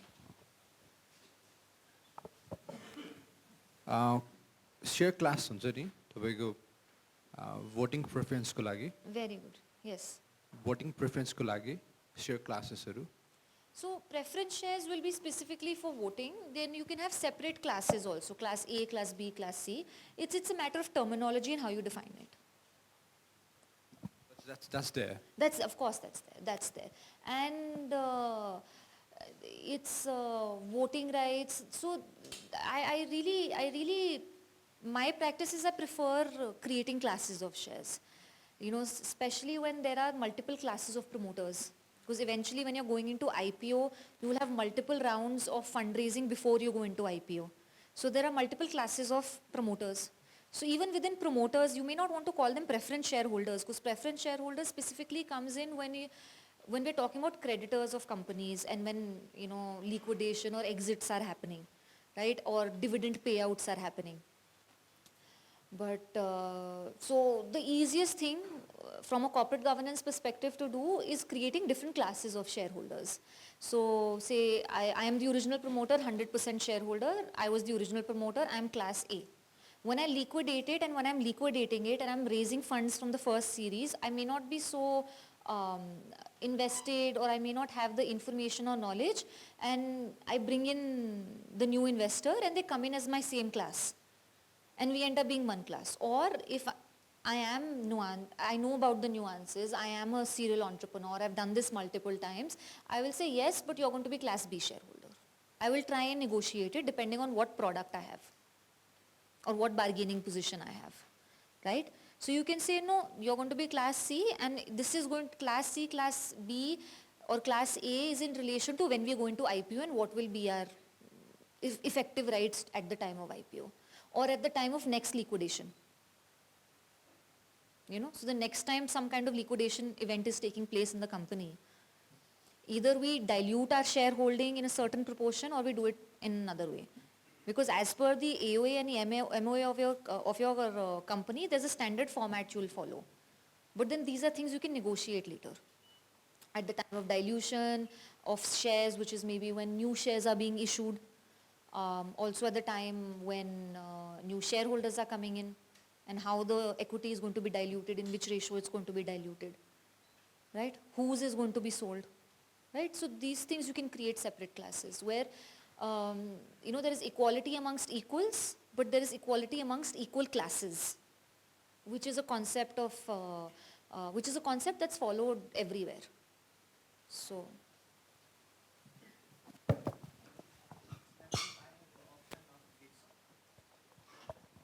Thank you, ma'am. So, ma'am, at this stage of my startup journey, I have an option of getting both grant as well as fundraising. So, for the long term, what should I focus on? Or what should I choose? Fundraising makes sense when some kind of technical expertise is coming with the shareholder. So if you have somebody who's like, say, a shark from Shark Tank, and they have supply chain management expertise, or they have financial sector expertise, you want them on your board, or you want their advice, right? We want their advice only for now. Or someone who advises us, but we are not at the stage of giving like any kind of shares or let us say equity. You can just ask them to be your mentor. You don't have to, So or do you want to raise money? So I want to raise money, but I have options of getting grant as well. But we are thinking of choosing only one, either completely for fundraising or completely get the grants. So it's really, it's a very tricky situation, and you have to assess it basis yourself and what do you want for your company, right? So if you can't get this mentor without equity investment, you'll have to give equity. If grant is only for operations and I need this money for running and I will return it at some point in time, is that the format of the grant? Yes, ma'am. Yeah, so it's you keep it at that then. Then if you don't want, if you just want money, purely if you just want money, then it doesn't make sense. If you want mentorship, then you get mentorship without equity investment also, right? So it really depends on case to case and the person who's offering. So it's a decision that you make basis the other party and not as a thumb rule. These things can't be thumb rules. Thank you, ma'am. Welcome. Everybody can see me? Okay, thank you. All right, more questions on fundraising?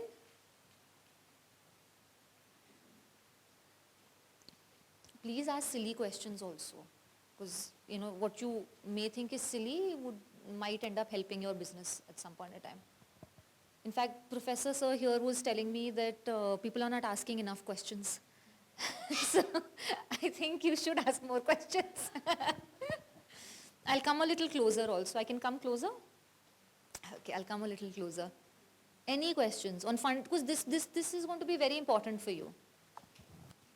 Hello, ma'am. Hello. Yes. Can we do crowdfunding outside as well? Like, if we can raise capital for our company in outside. Sir, don't do crowdfunding.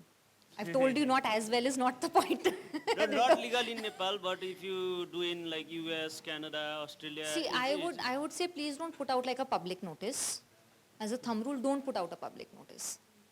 Right? It's like saying, can I do crypto outside but not in Nepal? Big risk. It's like a crypto then. Yeah, it's big risk. Don't do it. Okay. Right? So you make friends. That's why you build network. That's why you go to conferences. That's why you attend sessions like this. You ask Amit Dai. He knows all the people for investment. You become friends with him. That's the most important thing you can do for yourself. So don't do crowdfunding, but that's how you build network. That's why you need to build a network. It's like you're sitting out in the sunlight outside. Like crowdfunding website, I already have a community there. So if you present your idea, you can get crowdfund there. See, Discord is good for very few things. Okay. And this is not one thing you should do there. That's what I'm telling you.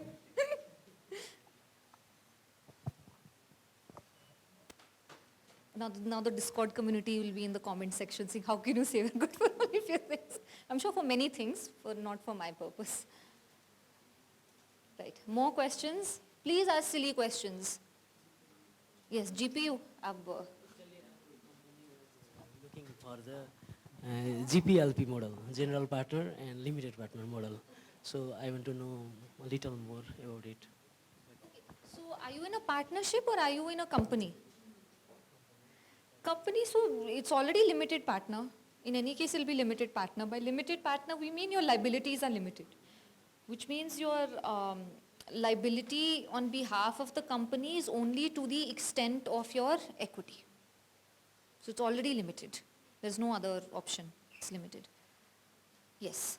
Please, silly questions. There's a very famous saying, no, that says something be dumb. Was it Steve Jobs who said this? Yeah, what is it? Be dumb. What did he say? What was this? What is the saying?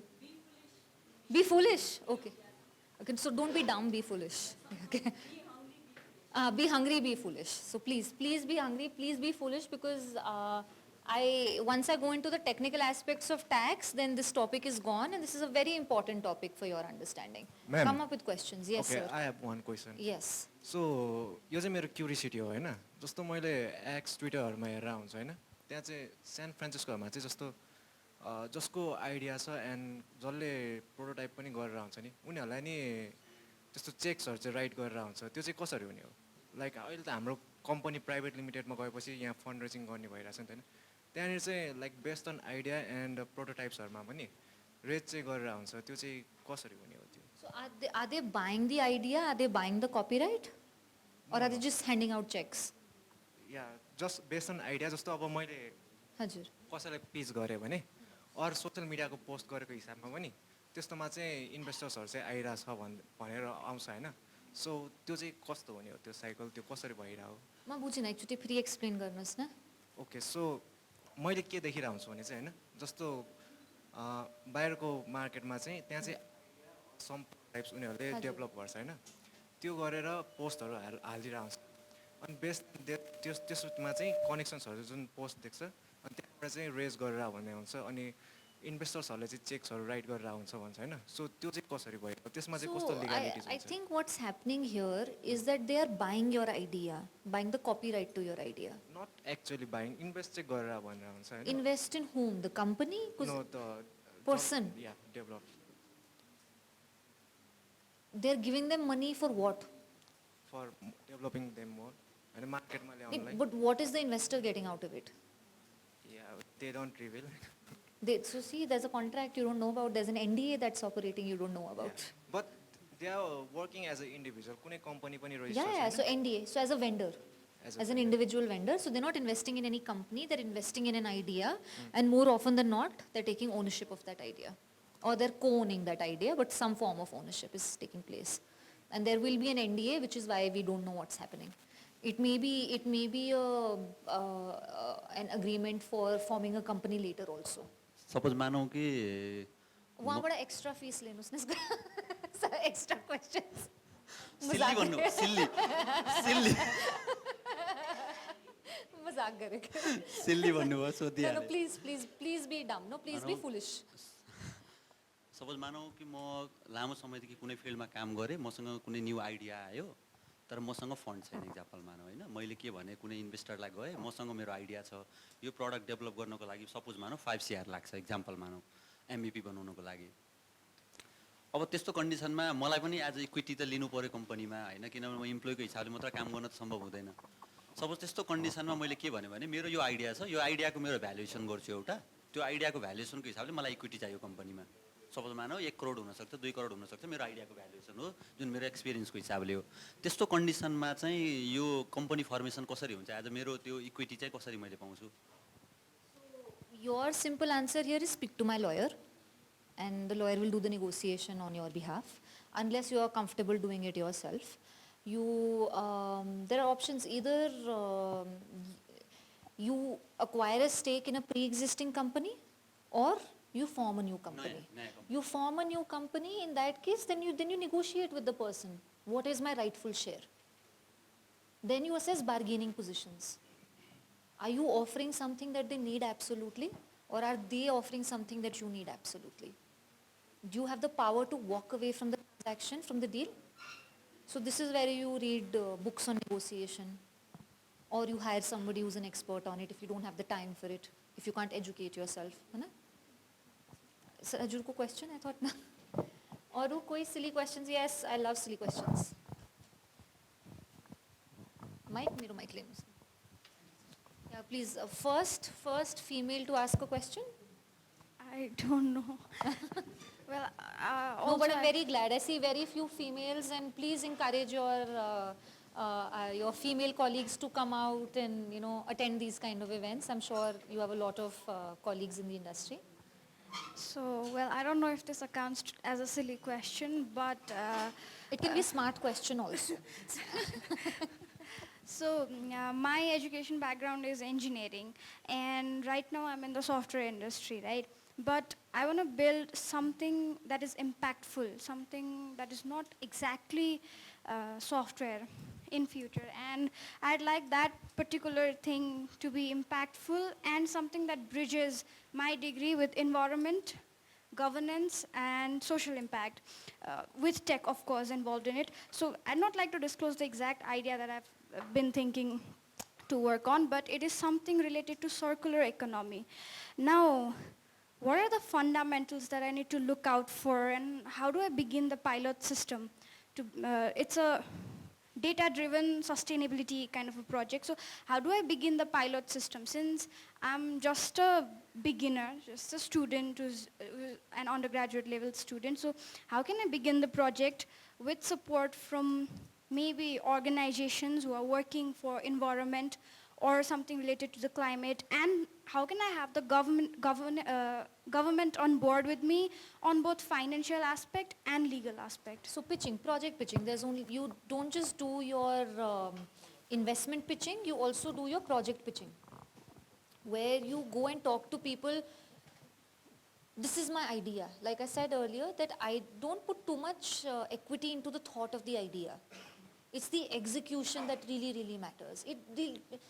If somebody had, more often than not, it's very rare that you get unique ideas. Like even with Facebook, I go back to Facebook's example because it's so publicized, and we can talk about it, and we shouldn't otherwise publicly talk about people's companies. But with the Facebook's thing, the way we saw it is that multiple people had the same idea, that they want a site where they compare good-looking girls' faces. Multiple people had that idea.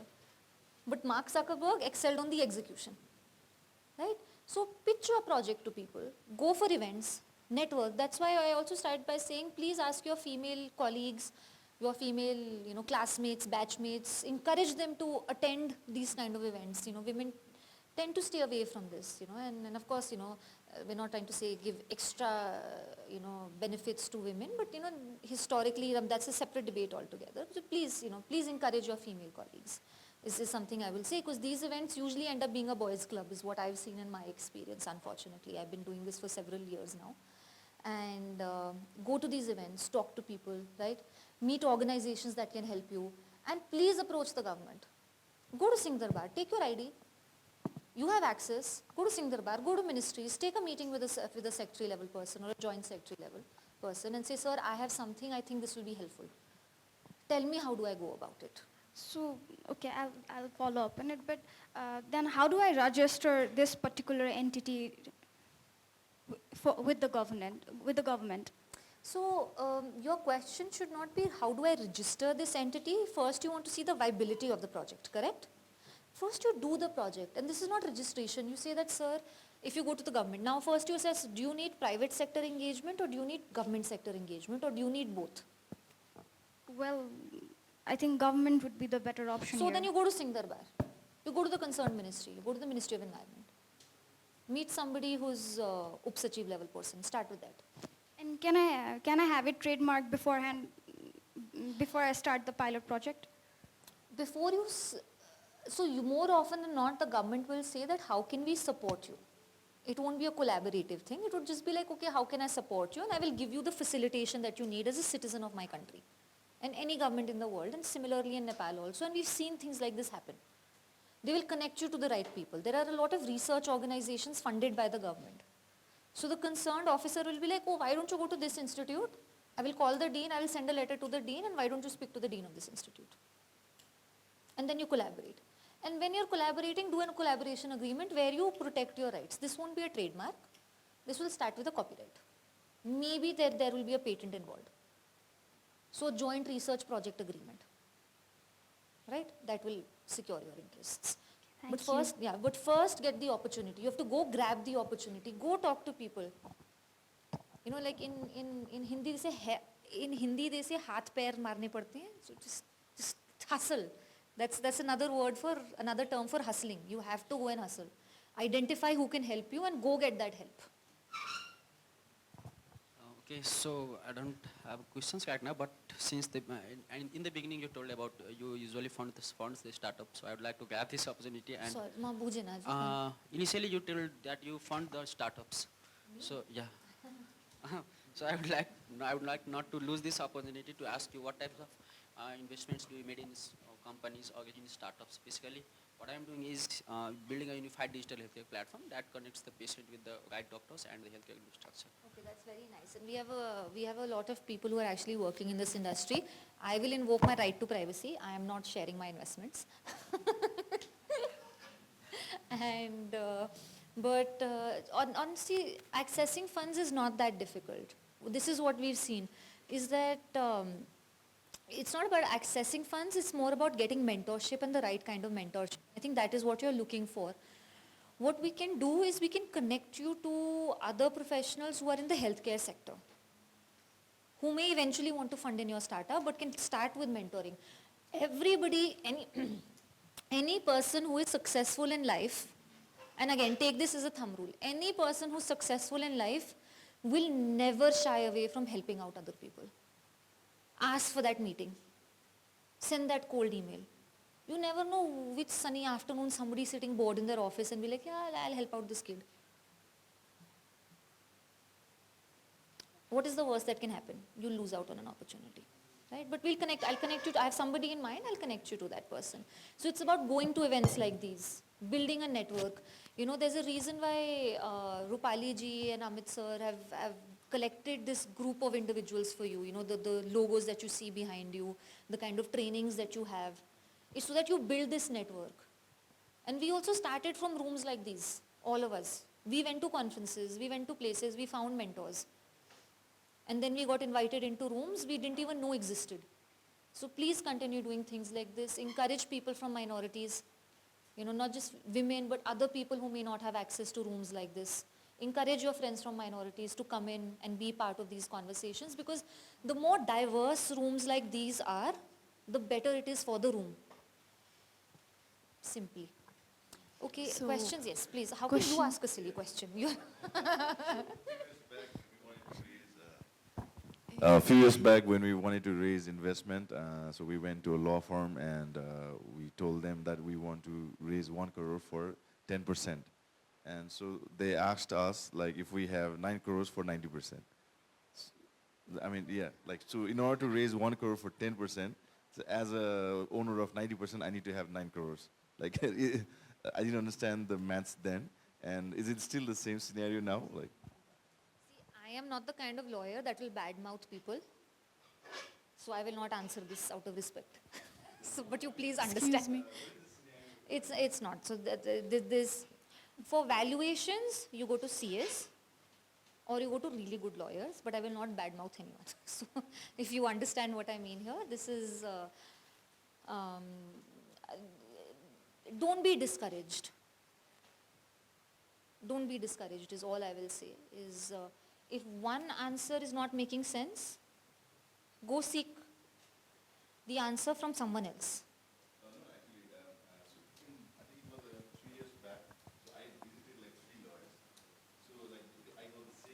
So it also, if you're going to a divorce attorney or if you're going to somebody who's an expert at mergers and acquisitions, there's a difference.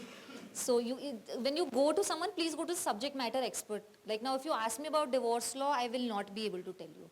If you ask me about human rights, I can say a little being a human myself, but beyond that, technically I don't know a lot. But if you ask me about taxes, no VAT, I can tell you everything.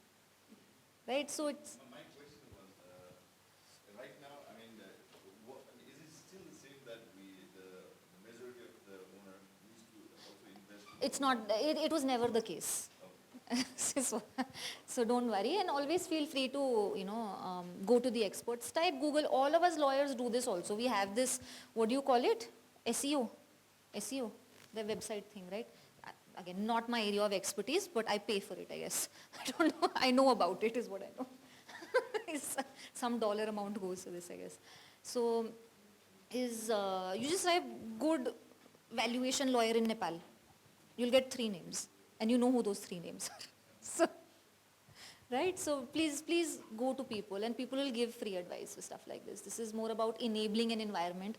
All of us are in the same boat. We're in the same country. We're in the same ecosystem. We're in the same situation. We all have the same fears, anxieties about things, and so people are ready to help out. Everybody wants to see the pie grow. Everybody wants to see success stories around us.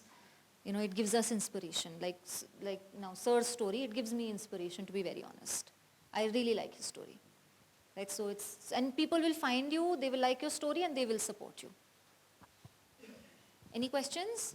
Yes. So how do we as a company decide whether to go with venture capital or angel investors? Like which one is more beneficial for us? See, there is no actual legal distinction between venture capital and angel investor. These are just terms.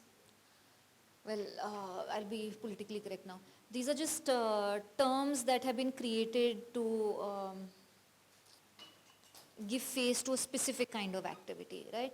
Now, just because somebody is an angel investor doesn't mean that they're not looking at profit and loss. When you're doing corporation work, you are looking at profit and loss, you're looking at bottom lines. You don't make these decisions. The decision comes to you, simply put. You decide, I need money, these are my bottom lines. This is what I need, this is what I can give up for what I need. It's a simple bazaar ma gaira ke bhav cha. It's a simple valuation. My product is my share. My share is backed by all of this. I am willing to give up this much for this much. And whether it's angel, whether it's venture capital, they will define it for themselves. You don't need to worry about this definition. All you need to care about is what is your bottom line in that transaction and how do you protect yourself. It's very important for you to protect yourself because under the garb of angel investing or venture capital investing, sometimes people end up giving a lot more than they bargained for. That is why smart people say no to deals also. Right? Please, please, please, no extra charge. In early stage, do not go with the venture capital in my experience.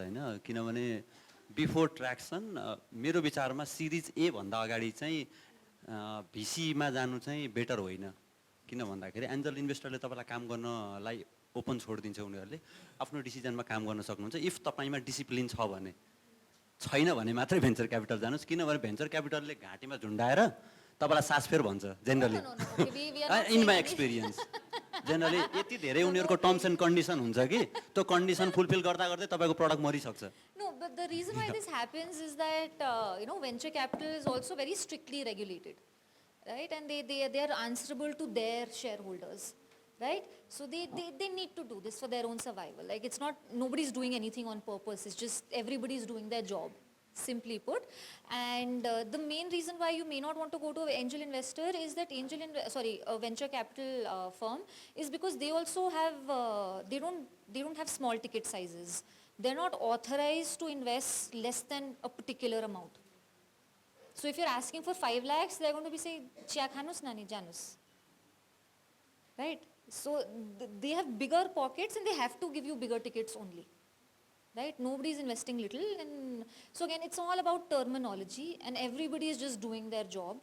You need to only assess what is your bottom line and then start throwing arrows and something needs to stick.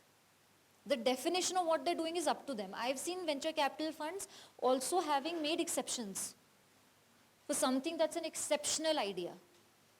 That I need to be a part of this project. I need to be a part of this company, even if he's not willing to give me the stake I'm asking for. I've seen those kind of fundings taking place. Because ultimately for them, it's a valuations game. Right? Yes? More silly questions or good questions. In fact, I got good questions as opposed to silly questions, but okay, we'll move to taxes now. Great, yeah, we can move to taxes. So do we want to deep dive into taxes?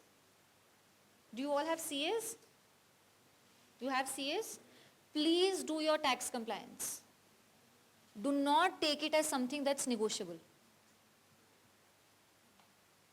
You don't want to be in a situation where you've had historic non-compliance, because when it adds up, it can be a lot. Okay? So from day zero, have a tax advisor. And tax advisor, you don't need to go to the best CA. Again, you have friends who are doing CA exams, who have some mentor who's a licensed CA. Right? These are all accessible things. But please don't shy away. Shy away is not the right word. Please, at any cost, don't avoid. Because this is something that can get you into a lot of trouble, even with your investors. Now, there is basic withholding tax, right? For how many of us are doing cloud computing? Cloud computing. So for you separately, you please refer to the manual. I won't waste a lot of time on this, okay? If you have any question, you have my number, you have my colleague's number, please feel free to reach out. We'll be very happy to give you guidance on this. All right? So there's a specific TDS on non-residents that has to go. For local providers, there's a specific one. Then there's a digital services tax that is applied on non-resident digital services consumed by Nepali consumers, right? So there's basically a monitoring activity for Google Ads and these SEO. What's the full form of SEO? Yeah, so yeah, there are specific costs to that. See, I need to also talk to experts in their field about things I would obviously not know about. So now, so influencers, I don't think it applies to you guys. Do you hire influencers, content creators? Right, so this is something that we can talk about separately, all right? Then IT services, exports, now there is income tax on this that is applied before the money is sent out. Are we consuming IT services from outside? Right? So TDS in relation to that, income tax in relation to that. Then income tax is also on gross foreign income received. So when you receive an income, whether or not the sending money is taxed will depend on their status. But their income will also, the income that you are receiving from foreign entities will also be taxed. Right? So these things can get very complicated. It's better if you start understanding them with your CA right from the get-go. So have a financial advisor, have a CA. These things are non-negotiable. This ChatGPT and Gemini and all don't do. So even law don't take advice. Again, I will say, please don't take advice from ChatGPT, legal advice. But these are things that these are better understood with practical experience.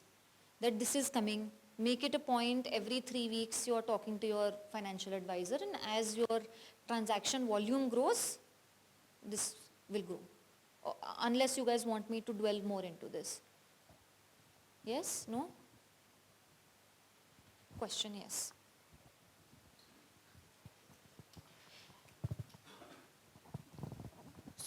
I was going through it, like there is an income tax, right? So which if I get it from outside, it's 5% right?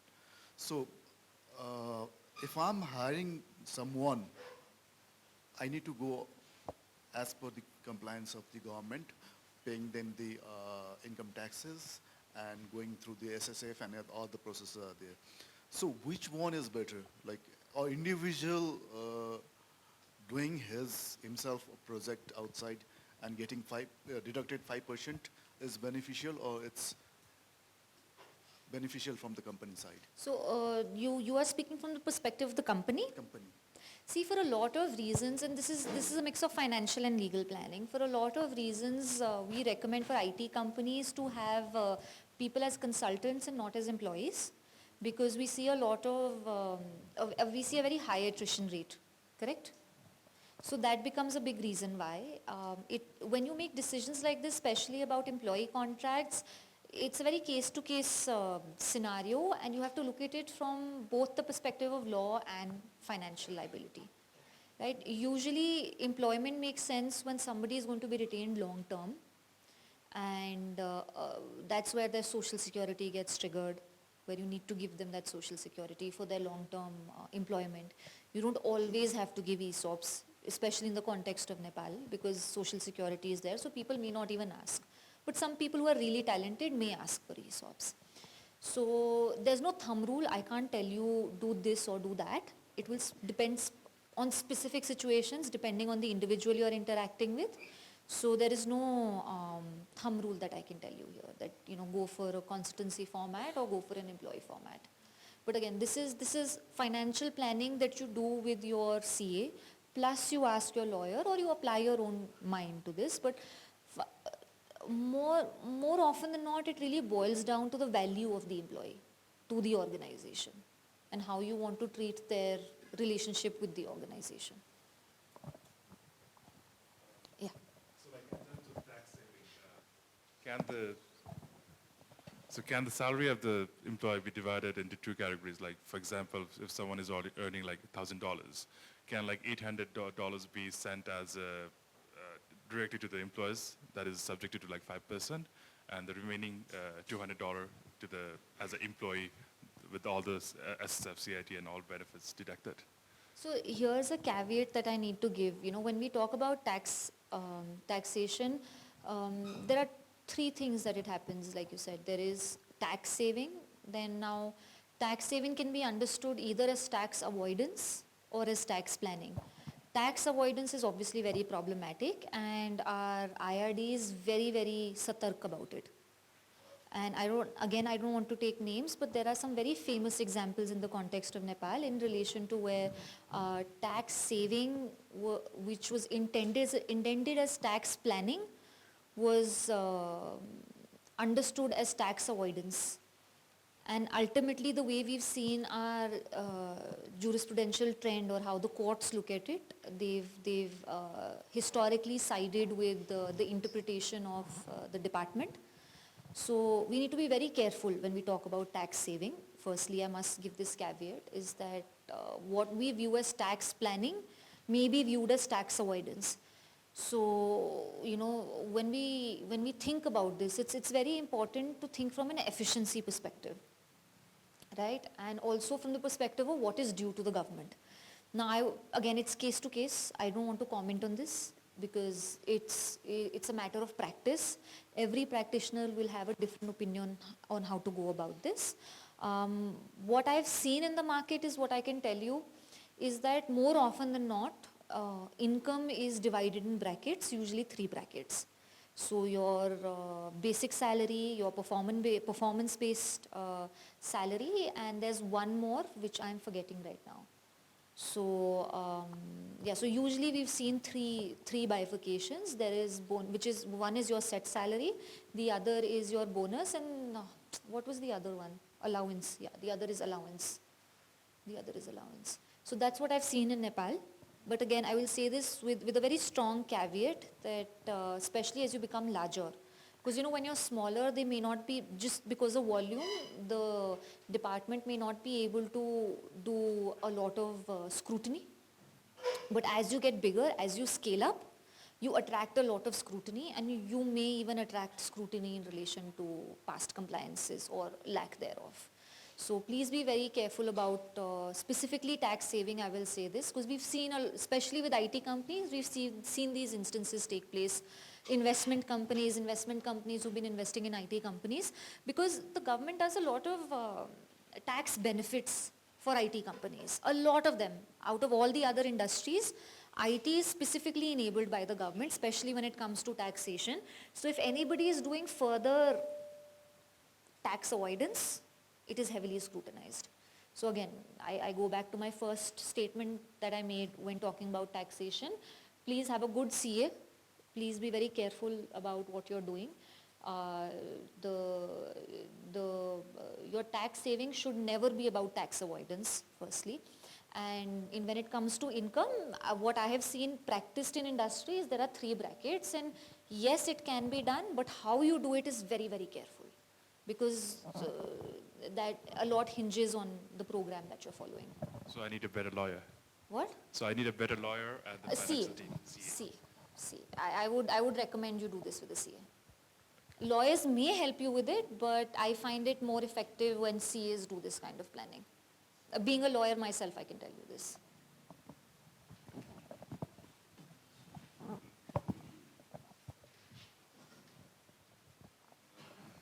So usually, like while we make payment out, and if we go to IRD, like even I've heard like the tax officer saying, I don't follow the DTA. I don't know about the DTA. I'll just follow the income tax. So how do you suggest we deal with this kind of, because it is adding to my cost. That 15% is adding to my cost. No, so clearly you've been in the business for a while. This is an actual problem on ground, and a lot of long-term players face the same problem. In this case, you need a good lawyer to go and explain to the officer how things work.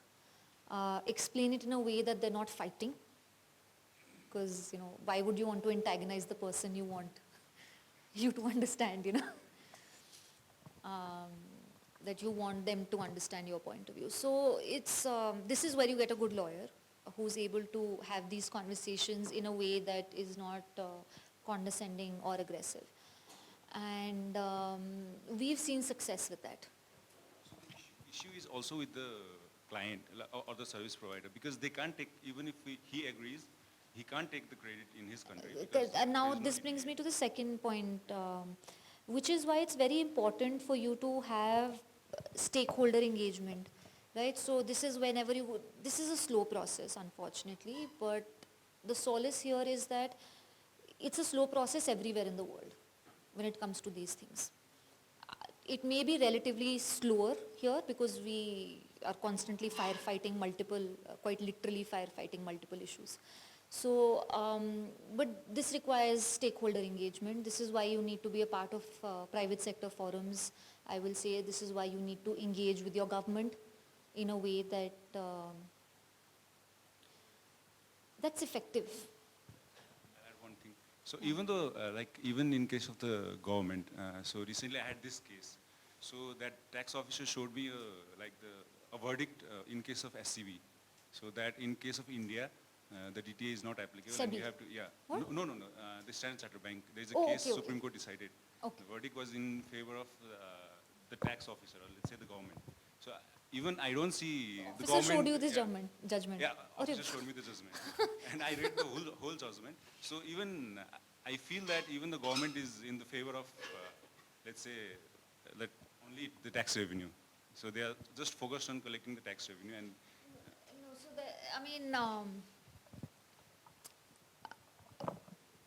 this is an unfortunate reality that the way our Nepal is very income tax driven. So we are very tax driven. Our only revenue source is tax for the government, right? So unfortunately that ends up being a reality for the country. That's a larger issue, that's a macro issue. How you deal with it at a micro level, what I can tell you, it's very important to have a good lawyer in this. Because it's one thing about having conversations and trying to convince, it's another thing about going to court and fighting it in court. so I was just looking for some suggestions on because that is adding up to my cost. I can understand. So ultimately, whatever the cost I'm paying to that partner, automatically it's adding 15%. I understand. And Then the it's price not I have to viable. sell it is huge. I can understand. So I think you'll have to have a tailor-made, for your micro issue, for your issue specifically to you, you will need a tailor-made plan, a legal plan for this, which we can obviously help you with. Having said that, these are things that may end up helping the country as a whole, the sector as a whole, because this is actually a very big issue, what you've pointed out. And Sunil, just write it down, we'll have it in our recommendations. We are consistently giving recommendations to the government on behalf of private sector bodies. And this is something that it's a big industry issue. Thank you. And at a micro level specific to your issue, we can sit down with you to figure out a plan. Thank you.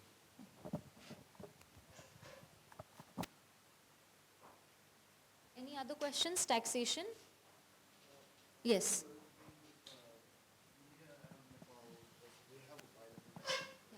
Can you just elaborate the tax part of that? Okay. I'll do that. This is going to see my time. Yeah, we still. Okay. So on the double taxation avoidance agreement between India and Nepal, it's actually a very good instrument. We use it very regularly and it gets accepted by officials as well. But I understand the argument you're saying. That argument also gets made. I'm not denying that, but we've seen both examples. In relation to that, I guess for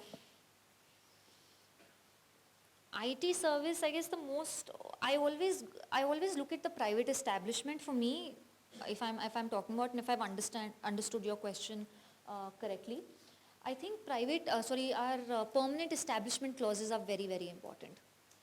At what point of time a permanent establishment is deemed under the law, we'll have to start understanding.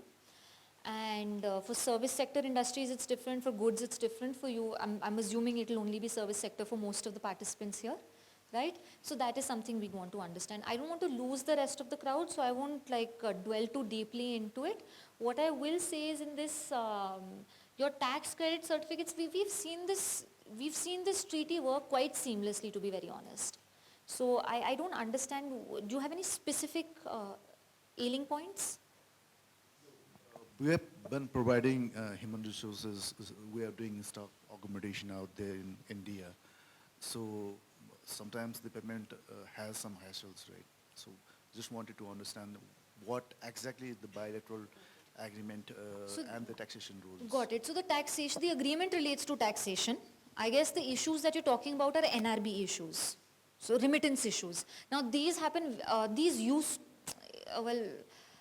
in the immediate past, these were big issues because Nepal was facing a big foreign exchange crunch. Right now, that's not an issue. So a few years ago, I think a year and a half ago, there was a big crunch, which is when a lot of payments got delayed. Now, I don't think that problem should occur. It's an NRB. It's a remittance issue. Remittance issues are more often than not NRB issues, and they may say there's a taxation issue because in order to remit funds, you need to be fully tax compliant. Without being fully tax compliant, without taking on the operational cost, your money will not be remitted. Your bank will not allow it. So that is where taxation comes in, but we saw it more during the time of a foreign exchange crunch, and largely now from a taxation perspective, things are more streamlined. Again, this is where you need a good legal team, right? Thank you. So ma'am, we are in education and training sort of business. And regarding education and... Trade education? What's the education and trading or separately? Training. Training, okay. No, sorry. I heard trade, sorry. Education and EdTech company basically it is. Yeah, okay. So during the VAT and taxation time, we often fall in gray zones because of our VAT mismanagement or to the client to whom we provide service, they basically don't accept the VAT bills. And at the time, let us say this is push masant and it is time to audit the company. During these times, we often feel problem and they say that this is not the proper way to issue and it falls on the gray zone. But we are ready to give the VAT bills, but they are not ready to accept the VAT bills. And we are not registered in PAN, we are in VAT registered. So we often face this problem. And then you have to pay the VAT. So if you've issued the VAT bill, then you have to pay the VAT amount. Exactly. Yeah, that's a big problem. So the work around this is you have performer invoices, right? A performer invoice is not a set invoice. It can be of different formats and different suppliers, vendors can ask for different formats also. So you do a performer invoice. In the end, you put an asterisk and say that this is only a performer invoice. And at the time of crediting of payment, we will issue the final invoice.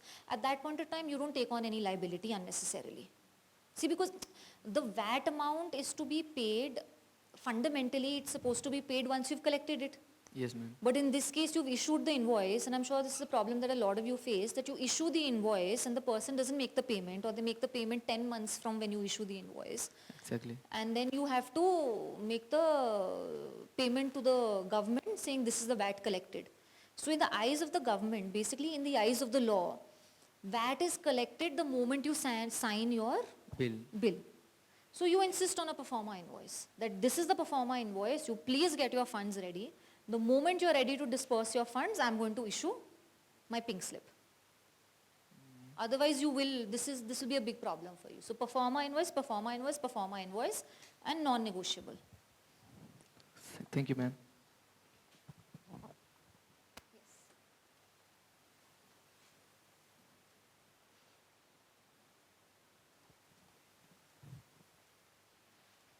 So let's say I'm dealing with a foreign client and we want the amount in fixed NPR, but in the contract the amount mentioned is US dollar. So let's say when I receive the amount in my bank account, it could be higher or lower due to fluctuations. So in that case, what can be done? If you're comparing USD and NPR, the fluctuation won't be such that it creates a loss, right? Or let's say if I receive the extra amount, so in that case also, like, what can be done? So, okay, so I want to just clarify this concept. When you have agreed on a specific amount, it is that amount. And additionally, what you can do is that when you're doing the email that this is the amount, or when you're finalizing the proposal, this is the amount, exchange rate fixed on this date. The assumption it is fixed when agreed upon, that is the exchange rate. To be even more sure, you can say as agreed upon today. So as on today's exchange rate. And if you're getting dollar, then just get dollar, thumb rule. And you put it in your Nepali dollar account. So when you're receiving funds from abroad in US dollar, you make a simple application to your bank, or you call your relationship manager and you simply say, I'm getting a dollar amount, I want to open a dollar bank account, and not the prepaid account that you do for when traveling abroad. It's your dollar account, it's your income account. It goes on your balance sheet that you have dollar amount. And historically, we've always seen that the dollar has always performed better than the Nepali rupee. Right? So actually having dollar in your bank account is an extra asset for you. So it should only fluctuate on your balance sheet, but when you're receiving it, it should remain stuck on the time you agreed upon. Right? So on that day.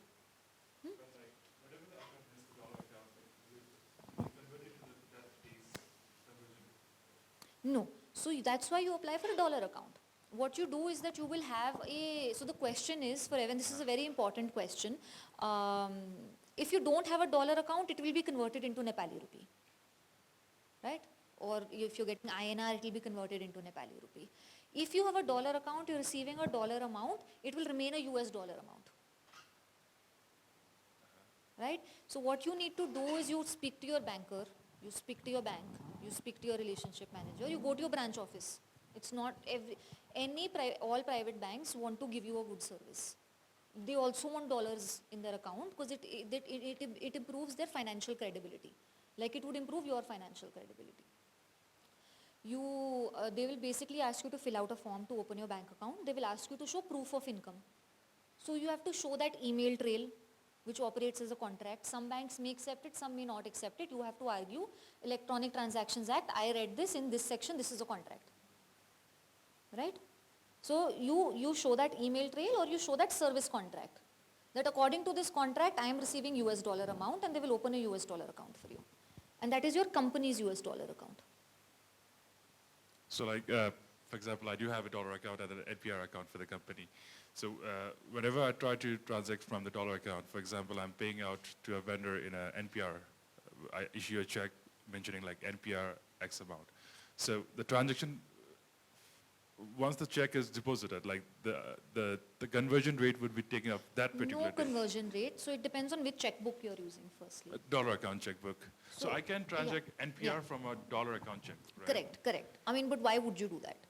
I mean, don't, like, if your financial advisor will tell you, don't listen to me on this, but please take the advice of your financial advisor on this. So like it needs to be transferred to the NPR account first, then to the vendor? I mean, the logic here would be that you're also making NPR income, or are you only making US dollar income? Just dollar income, then unfortunately in your case you'll have to start using that for these purposes.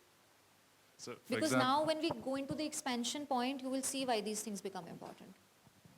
For global expansion, I would recommend you also move into your Nepali income sources, Nepali rupee income sources. Like end of the year, so like it's more like foreign gain, foreign currency gain loss, something. There's one more. So it's not financial. Again, it's your financial advisor who should give you this advice, but it's not financially prudent to use your US dollar account for Nepali rupee expenses. My last one. I'm going to let Sir speak because he's not asked me. He's asked me one question, but yeah, first him. It's okay. So हामीले as a No, Nepal I encourage you to ask more questions. Please don't shy away from asking questions. Don't worry. नेपालमा बसेर हामीहरूले बाहिरको ब्याङ्कहरुमा चाहिँ account खोल्न मिल्छ कि मिल्दैन dollar account? Big question. Simple answer, no. Technical answer, in certain circumstances, and we'll discuss those certain circumstances.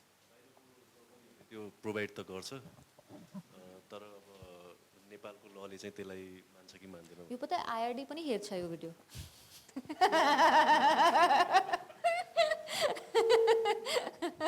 मजाक गरेको. It's you're not allowed to do it. There's a restriction. There's a legal restriction against doing that. Even if they ask you to do it, it's only under very specific circumstances you can do it, and we'll discuss those circumstances later. But thumb rule, Nepali companies are not allowed to do that.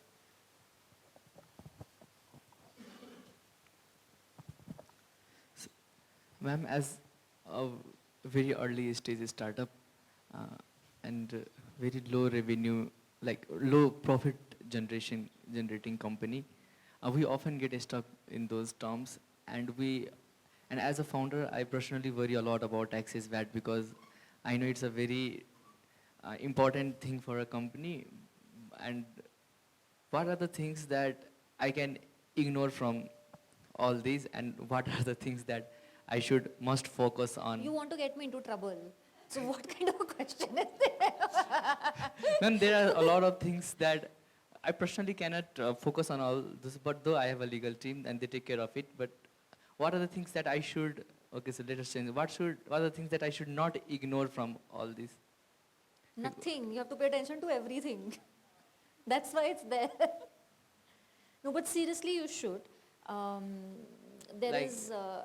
Taxes are not optional, sir.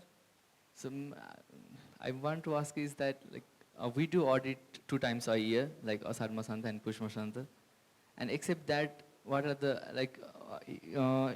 you already mentioned about trademark. We are already into it, and about the employee's contract, and we think we are following the rules. So, and now about the taxes and VAT. So we are doing checkboxing the 3 things. So except this, if I want to take more care of it, what are the small tiny things that I can take care of it, and that would be make me safer from any kind of future troubles, immediate future troubles? The only thing that makes you safe against future troubles is full compliance. Taxes is non-negotiable. This is what you owe to your country. There is no workaround against this. Simply. Nothing? Any other scary questions? No, but please feel free. The idea is to learn and know, and thank you for asking this, because there's a lot of misinformation in the market, and it's very important to check your boxes, like you said. It's very important to get things right, because a lot of people will give you good advice, a lot of people will give you bad advice. And my job here is to also explain to you what is a good advice and what is a bad advice. Right, any questions on taxation, guys? Pay your taxes is the fundamental rule. No, but I can't give it, so you're asking the wrong person. See, of course, there is tax planning, because, obviously, the government obviously doesn't want you to pay taxes indiscriminately. Only where there's a liability is where you need to pay. So you can do tax planning, but tax avoidance is a strict no. That in any country, anywhere in the world, you can't do. So you need to fundamentally understand the difference between tax planning and tax avoidance, and there are times where historically we've seen that what was once tax planning is now viewed as tax avoidance. Mero expertise hai na yo. My tax avoidance is not my expertise, and I don't encourage it. All. Tax applicable to articles, for example. Correct. Services. US Nepal services. So US another amount, Nepal ICT is another tax applicable to these. So in your case, once you have, unless there are taxes in USA which I may not be aware of, because it also depends on state to state, Once you pay, that's your income. On that income, you have to pay income tax. And then there are other taxes also that we had. So according to the central bank, according to the Rashtra Bank, if you have any income outstanding for more than 180 days, it creates an issue. So if you have an income, you can't have it outstanding for more than 180 days. So you need to bring it back and you need to pay taxes on it. You need to pay your gross foreign income received 5% and strictly for exporting services, right? Now this is also a benefit for you. It's a final income tax of 5% on foreign income. This is a benefit that's given to you. Otherwise corporate tax is 25%, corporate income tax. You get a lot of benefit from this. So when the system is trying to create avenues for benefit, you take those benefits. The system punishes when you misuse those avenues, which is again, I will advise, please don't misuse. Use but don't misuse. Use but don't abuse, right? So this is actually a very good benefit. Why is this light? What happened? It was 5%, right? Other industries don't have it. Hospitality sector doesn't have it. Hospitality sector, banking sector is has the highest market capitalization in the country. They don't have this benefit. Hospitality sector is the second highest income generating sector in the country. They don't have this benefit. IT specifically been given this benefit, right? So that's why people have hospitality IT companies. So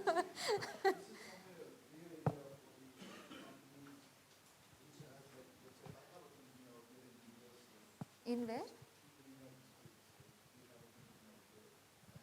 With foreign partners.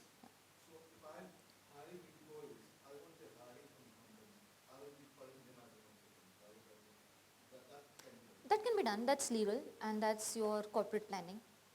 And that can be done for various reasons. I'm sure employee retention or high attrition rate is one of the biggest reasons why this happens. Excuse me, ma'am. Here. Yes. Again. Like whenever we deal with government clients, so what I found is like, if the government owes us money and it's related to previous fiscal years, like let's say more than 1 year, 2 years, so they simply say like, "Tei barsha aage bhai paunte, aile paundena." Like, no, the money that they owe, yeah. So what I've seen here is like the government is trying to implement the accrual systems and everything in all NFRS and everything Boss, to private. you need a really good legal team. I'm sorry. No, and the problem is like even the amount is not that high. So it's below 1 lakh But or don't 10,000, waive it. 20,000. Don't waive No, it's not that I'm waiting now. Like we Waive. found out that they owe us. So previously, so whenever we go there, so they ask us to put us an application or something like that, and simply, so they just deny. Amro budget ma thena, like, so is there any way that we can deal with that legally? Yes, and you should. We can even file a, like sue them. Or I mean, that may ruin your relationship with the concerned officer, but it is your right. And then we'll have to see it. So you go through the public procurement process. Do you go through a bidding process? Right. So your bid documents will be very important here. We'll have is there any amount, the limit that we can sue? Like you on the body boy, when we can go to court or something like that? No. You can go for a small amount also. It may not make sense because the cost of the litigation will be too high. But my advice here is you shouldn't do acquiescence is how we call it. Don't waive your right. Because then it's very easy for the other party to legally come and say they've been waiving their right, which means they don't want this right. Is there any period that within which we can claim that? Yes, so it depends on case to case and there is a limitation. Had mein ad lag jaya isme. So it's you please have a good legal team that helps you with your departmental issues. And most of these issues we've seen at the end of the day you're dealing with human beings. Right? If somebody is coming in, ma fight garchu, ma yo garchu, the other person doesn't want to listen. And they have a job to do. Nobody wants to give somebody a hard time on purpose, right? So we've seen with a good team, with people who can, like people like Sunil, I will say, for me it's Sunil is the guy who does this conversation. You can have easy conversations with people. Thank you. Alright, so we only have 25 minutes left, guys. I want to quickly come to other things. Alright, I'll just move on, okay? So we've done taxes last. We are on road to IPO and exit strategy. Okay, quickly road to IPO. Do we have IPO ambitions here? All of us? Okay, so this is important. You need to start managing the financial health of your company right from the beginning. Now, in order to go for IPO, in order to get SEBON approval for IPO, a couple of things need to be looked at. Converting your company into public and all that, that's fine. And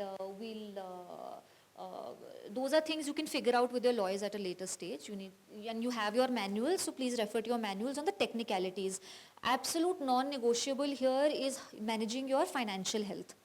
In order to have a good IPO, in order to be able to have an IPO, you need to have financial health. Now this parameter comes from your track record, B1. To issue shares at face value, face value of 100, the company typically must demonstrate a net profit in at least 3 of the last 5 financial years. Net profit you have to show. So for taxation purposes, somebody might say don't show profit. But if you want to go into IPO, you have to show profit, right? So in order to go into IPO, your financial health is a must.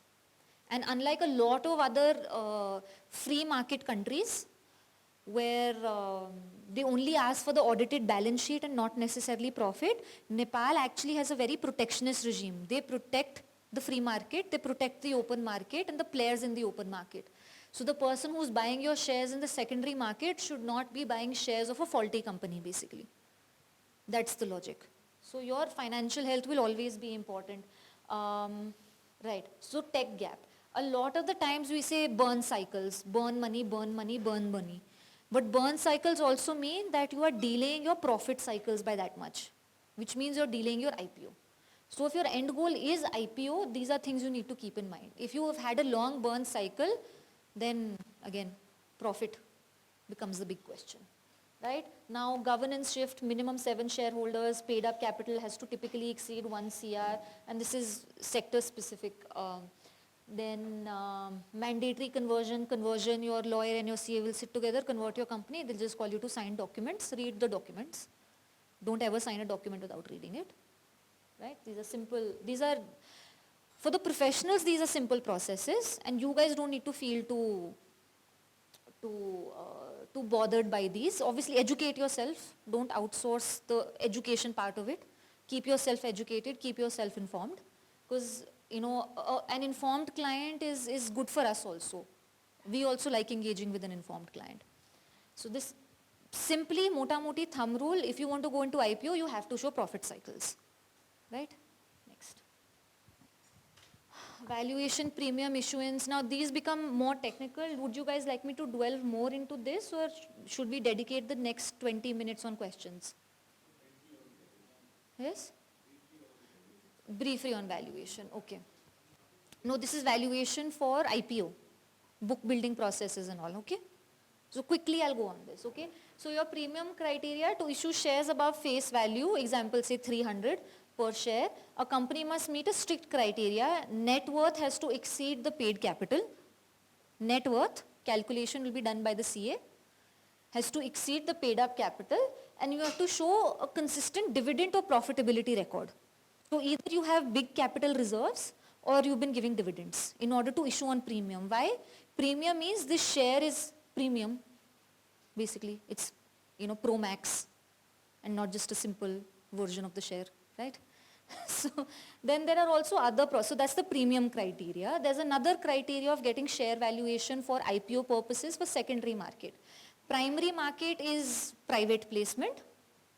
Secondary market is legal crowdfunding, which is through your stock exchanges. Okay? It's the book building process. Second is the book building, the newer mechanism for price discovery, though it involves significantly higher compliance costs. So book building, then you have to hire more professionals. This is a call that you can take at the stage of going into IPO. What should be my valuation process? And then this is significantly higher, but if you are if you are a heavier company, if you're a bigger company, if you have a complicated balance sheet, then these are things, depending on those things, you can check your criteria which applies to you, and you will have your advisors telling you which criteria to go for or which criteria to not go for. Promoter lock-ins, like we talked about ESOPs and lock-ins for employees, there are promoter lock-ins also. SEBON says that once you're a promoter of a company, whatever class, A, B, C, D, once you're a promoter of a company, you're locked in for 3 years from the date of public allocation. So for 3 years, you can't sell your promoter shares because it shows the commitment of the promoter. Because the first 3 years, we are assessing market volatility and whether or not the share as a product performs on the stock exchange, right? So this is the risk that you're taking, and this is the commitment you are making to the public, that I am locked in, boss, for the next 3 years, right? Alternative exits which you can look at is either you sell your company entirely to a bigger player, right? Or, and if it's in a foreign company, say for example, if Google wants to buy you, then DOI foreign compliance starts, right? Then asset sale, or you can just sell the underlying value generator for your company, which is your IP. So your entire source code you can sell. Company makes money, company sells it, company makes money, and that money is shared amongst the shareholders. So you go into an exit liquidation process. Right, next slide. Any questions in the end? We are very limited on time. Global expansion and regulatory depth. Now this was again an important thing. We spoke about data and data protections. So these are very important, right? Legally you would be a data processor in relation to most of your international clients, all of your international clients. So compliance documents will have to be signed. Data protection agreements will have to be signed.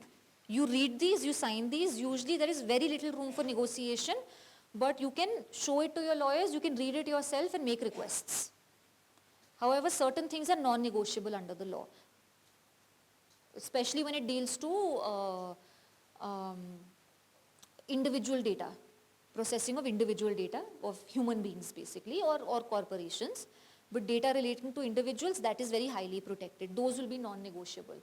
Outward expansion, now this is very important, and I believe you have a separate session on this. Branch office subsidiary, right? So now I'll just quickly touch upon the basic requirements. It's a very recent law. Initially the law stated that you can't remit money outside. Now there are legal ways to do it specific to IT companies. Right now in Nepal it's specific to IT companies. The Niyamavali processes have been issued, people are doing it. There are certain issues that have arisen with it also, but I'm sure the next speaker and next trainer will be able to give you more practical insights into this. There's a strict criteria for this. You need permissions from the Information Ministry, the Information Technology Ministry. You need final approval from the Rashtra Bank. Without Rashtra Bank's approval, the money will not go out, the bank will not allow it.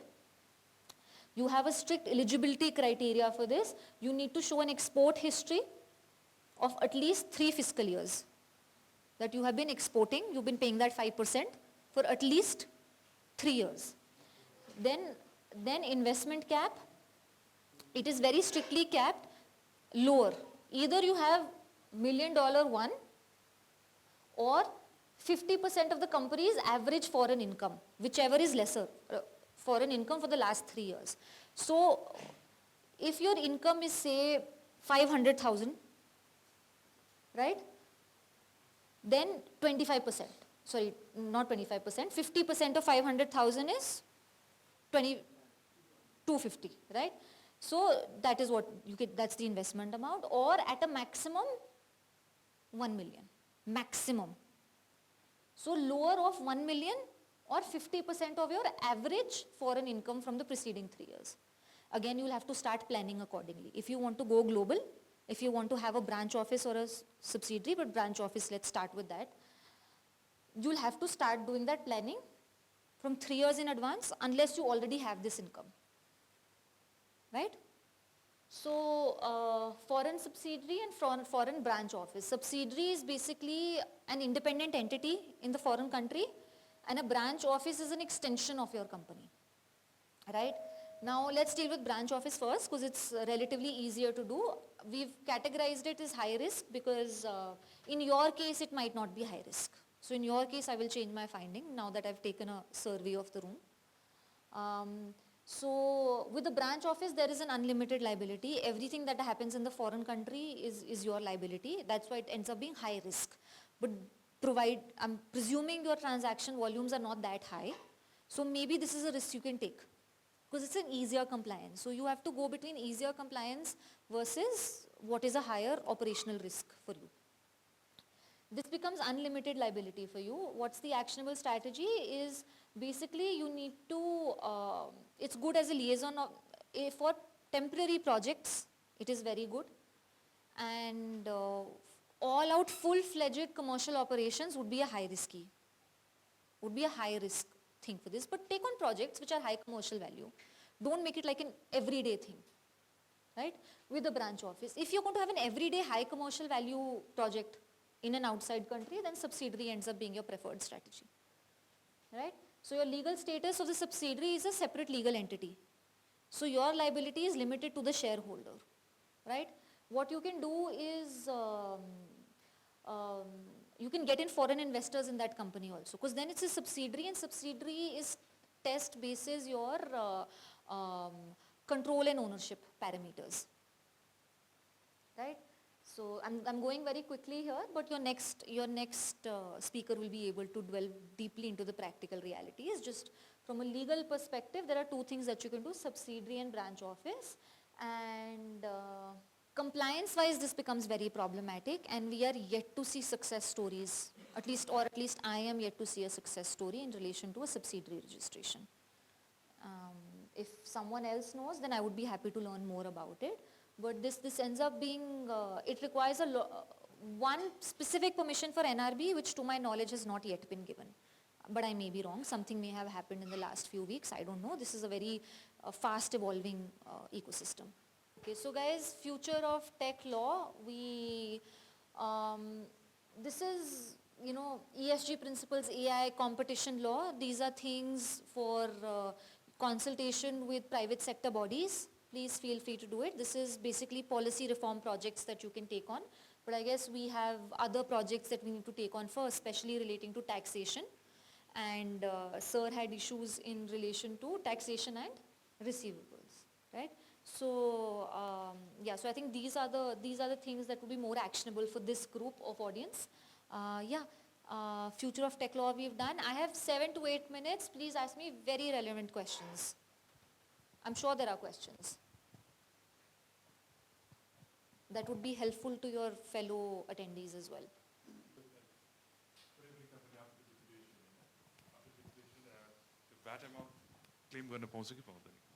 After liquidation, no. Your liquidation won't be allowed without settling liabilities. For example, so, your VAT, you have to receive VAT amount from someone. No, from the government, like the tax pay gareko, for example, my assets evaluation garyo, company liquidate garyo, अनि जति पनि मेरो assets छ त्यसको एउटा evaluation भयो अनि त्यसमा मैले जति पनि VAT refund. VAT refund. In all practical scenarios, all this will be settled before liquidation, and once it's settled after liquidation, the company has no identity. The company ceases to exist. So by liquidation, I'm understanding the full liquidation of the company liquidation, closure, right? Not share liquidation, right? Yeah, it's company liquidation. There's no practical way of doing that, but in all practical purposes, this would have already been dealt with before liquidation. Liquidation is a very difficult process. It's a very long process. It's a very difficult process. It's difficult because everything needs to be taken care of before before liquidation. So this would have been taken care of.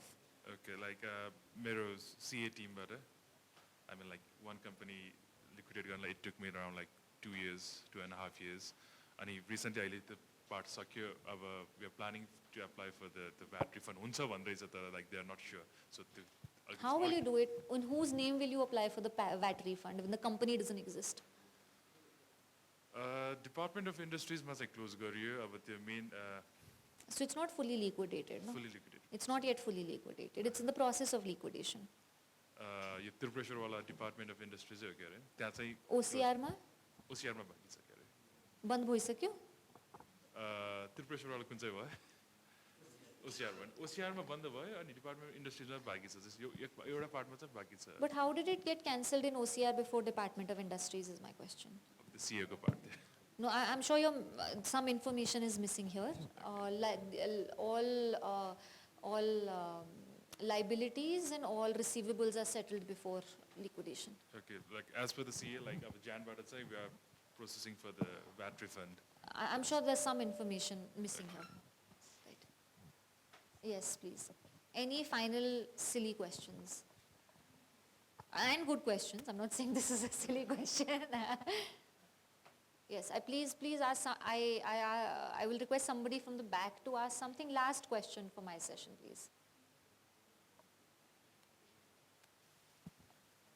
Yeah, so supposing you as an investor, what would be your checklist for a startup like ours as a whole, like the whole due diligence, what would you do? What would you see?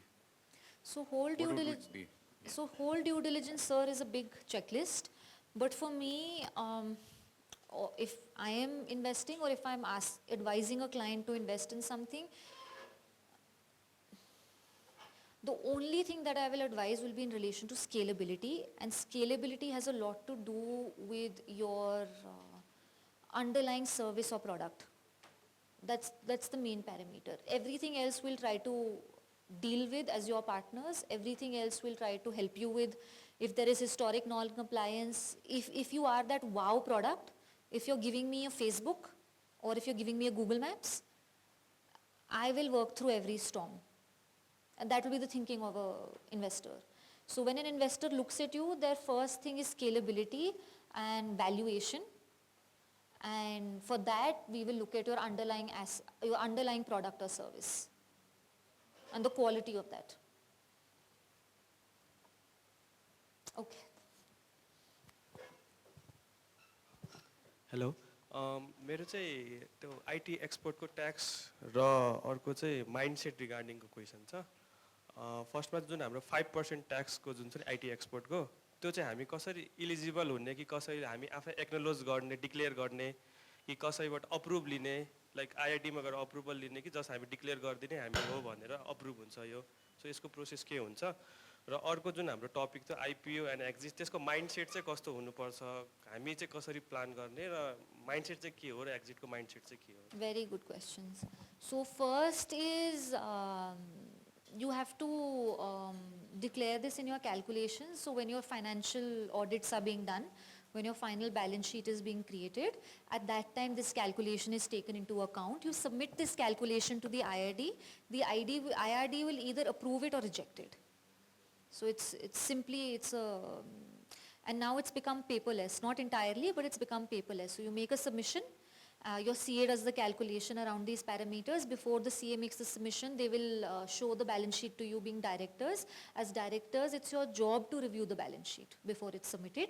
And you review it, you give the go-ahead, then the CA will submit it to the bank, to the department's portal, and the department will either accept it or reject it, and your CA will give you the certificate accordingly. Right? That is question one. The second question is mindset for IPO. There are two mindsets which are either or and also. So you either have a mindset of valuation, which is the mindset of an investor. It can also be that of a founder. I want early retirement. I have made a very good product. I have made a very good service. I have made a very good company. It can sustain itself. Even with 10% equity, I'm good. Like I'll be a billionaire, for example, or a millionaire, or whatever is your FU amount in your mind, right? So one is valuation, and the other is growth. So now Elon Musk is doing a IPO for Tesla, I think. Space, sorry, yes. Yes, right. SpaceX, right? So clearly for him, it's not about valuation. For him, it's about growth. and organic growth of the company. Because a founder, even if I have $600 billion, doesn't mean I keep on injecting that money into the company, right? Because you have, at some points you have to think as a founder, and at some points you have to think as an individual. So the mindset is one of valuation and the other is of growth. And they're not mutually exclusive, they can be both. For me, growth means I'll have a higher valuation. It can be growth and valuation, right, is my point. So these are the two mentalities that we see when we're looking at people, founders who are going into IPO, is that they're looking for a good exit eventually, or because they may not be able to raise the same valuation from private placement, from VC funds, because they want to risk the volatility of the market. Because, you know, on the stock exchange, it's well, for lack of a better way of putting it, it's rather unpredictable how the stock markets fluctuates. And of course, my stockbroker colleagues will have a different opinion about it, but it's rather unpredictable, I would say, right? So if somebody wants to risk valuation there as opposed to private placement, then that's one thing, valuation through IPO. The other thing is growth. I need more funds for my company, simply. I need to build a bigger product. I need to deal with a bigger project, right? And third could also be prestige. You know, for some people, we've seen this, that it's that the only reason why they're doing it is because it's a prestige issue, it's a status issue, that I am the CEO of a listed company. It could be that, right?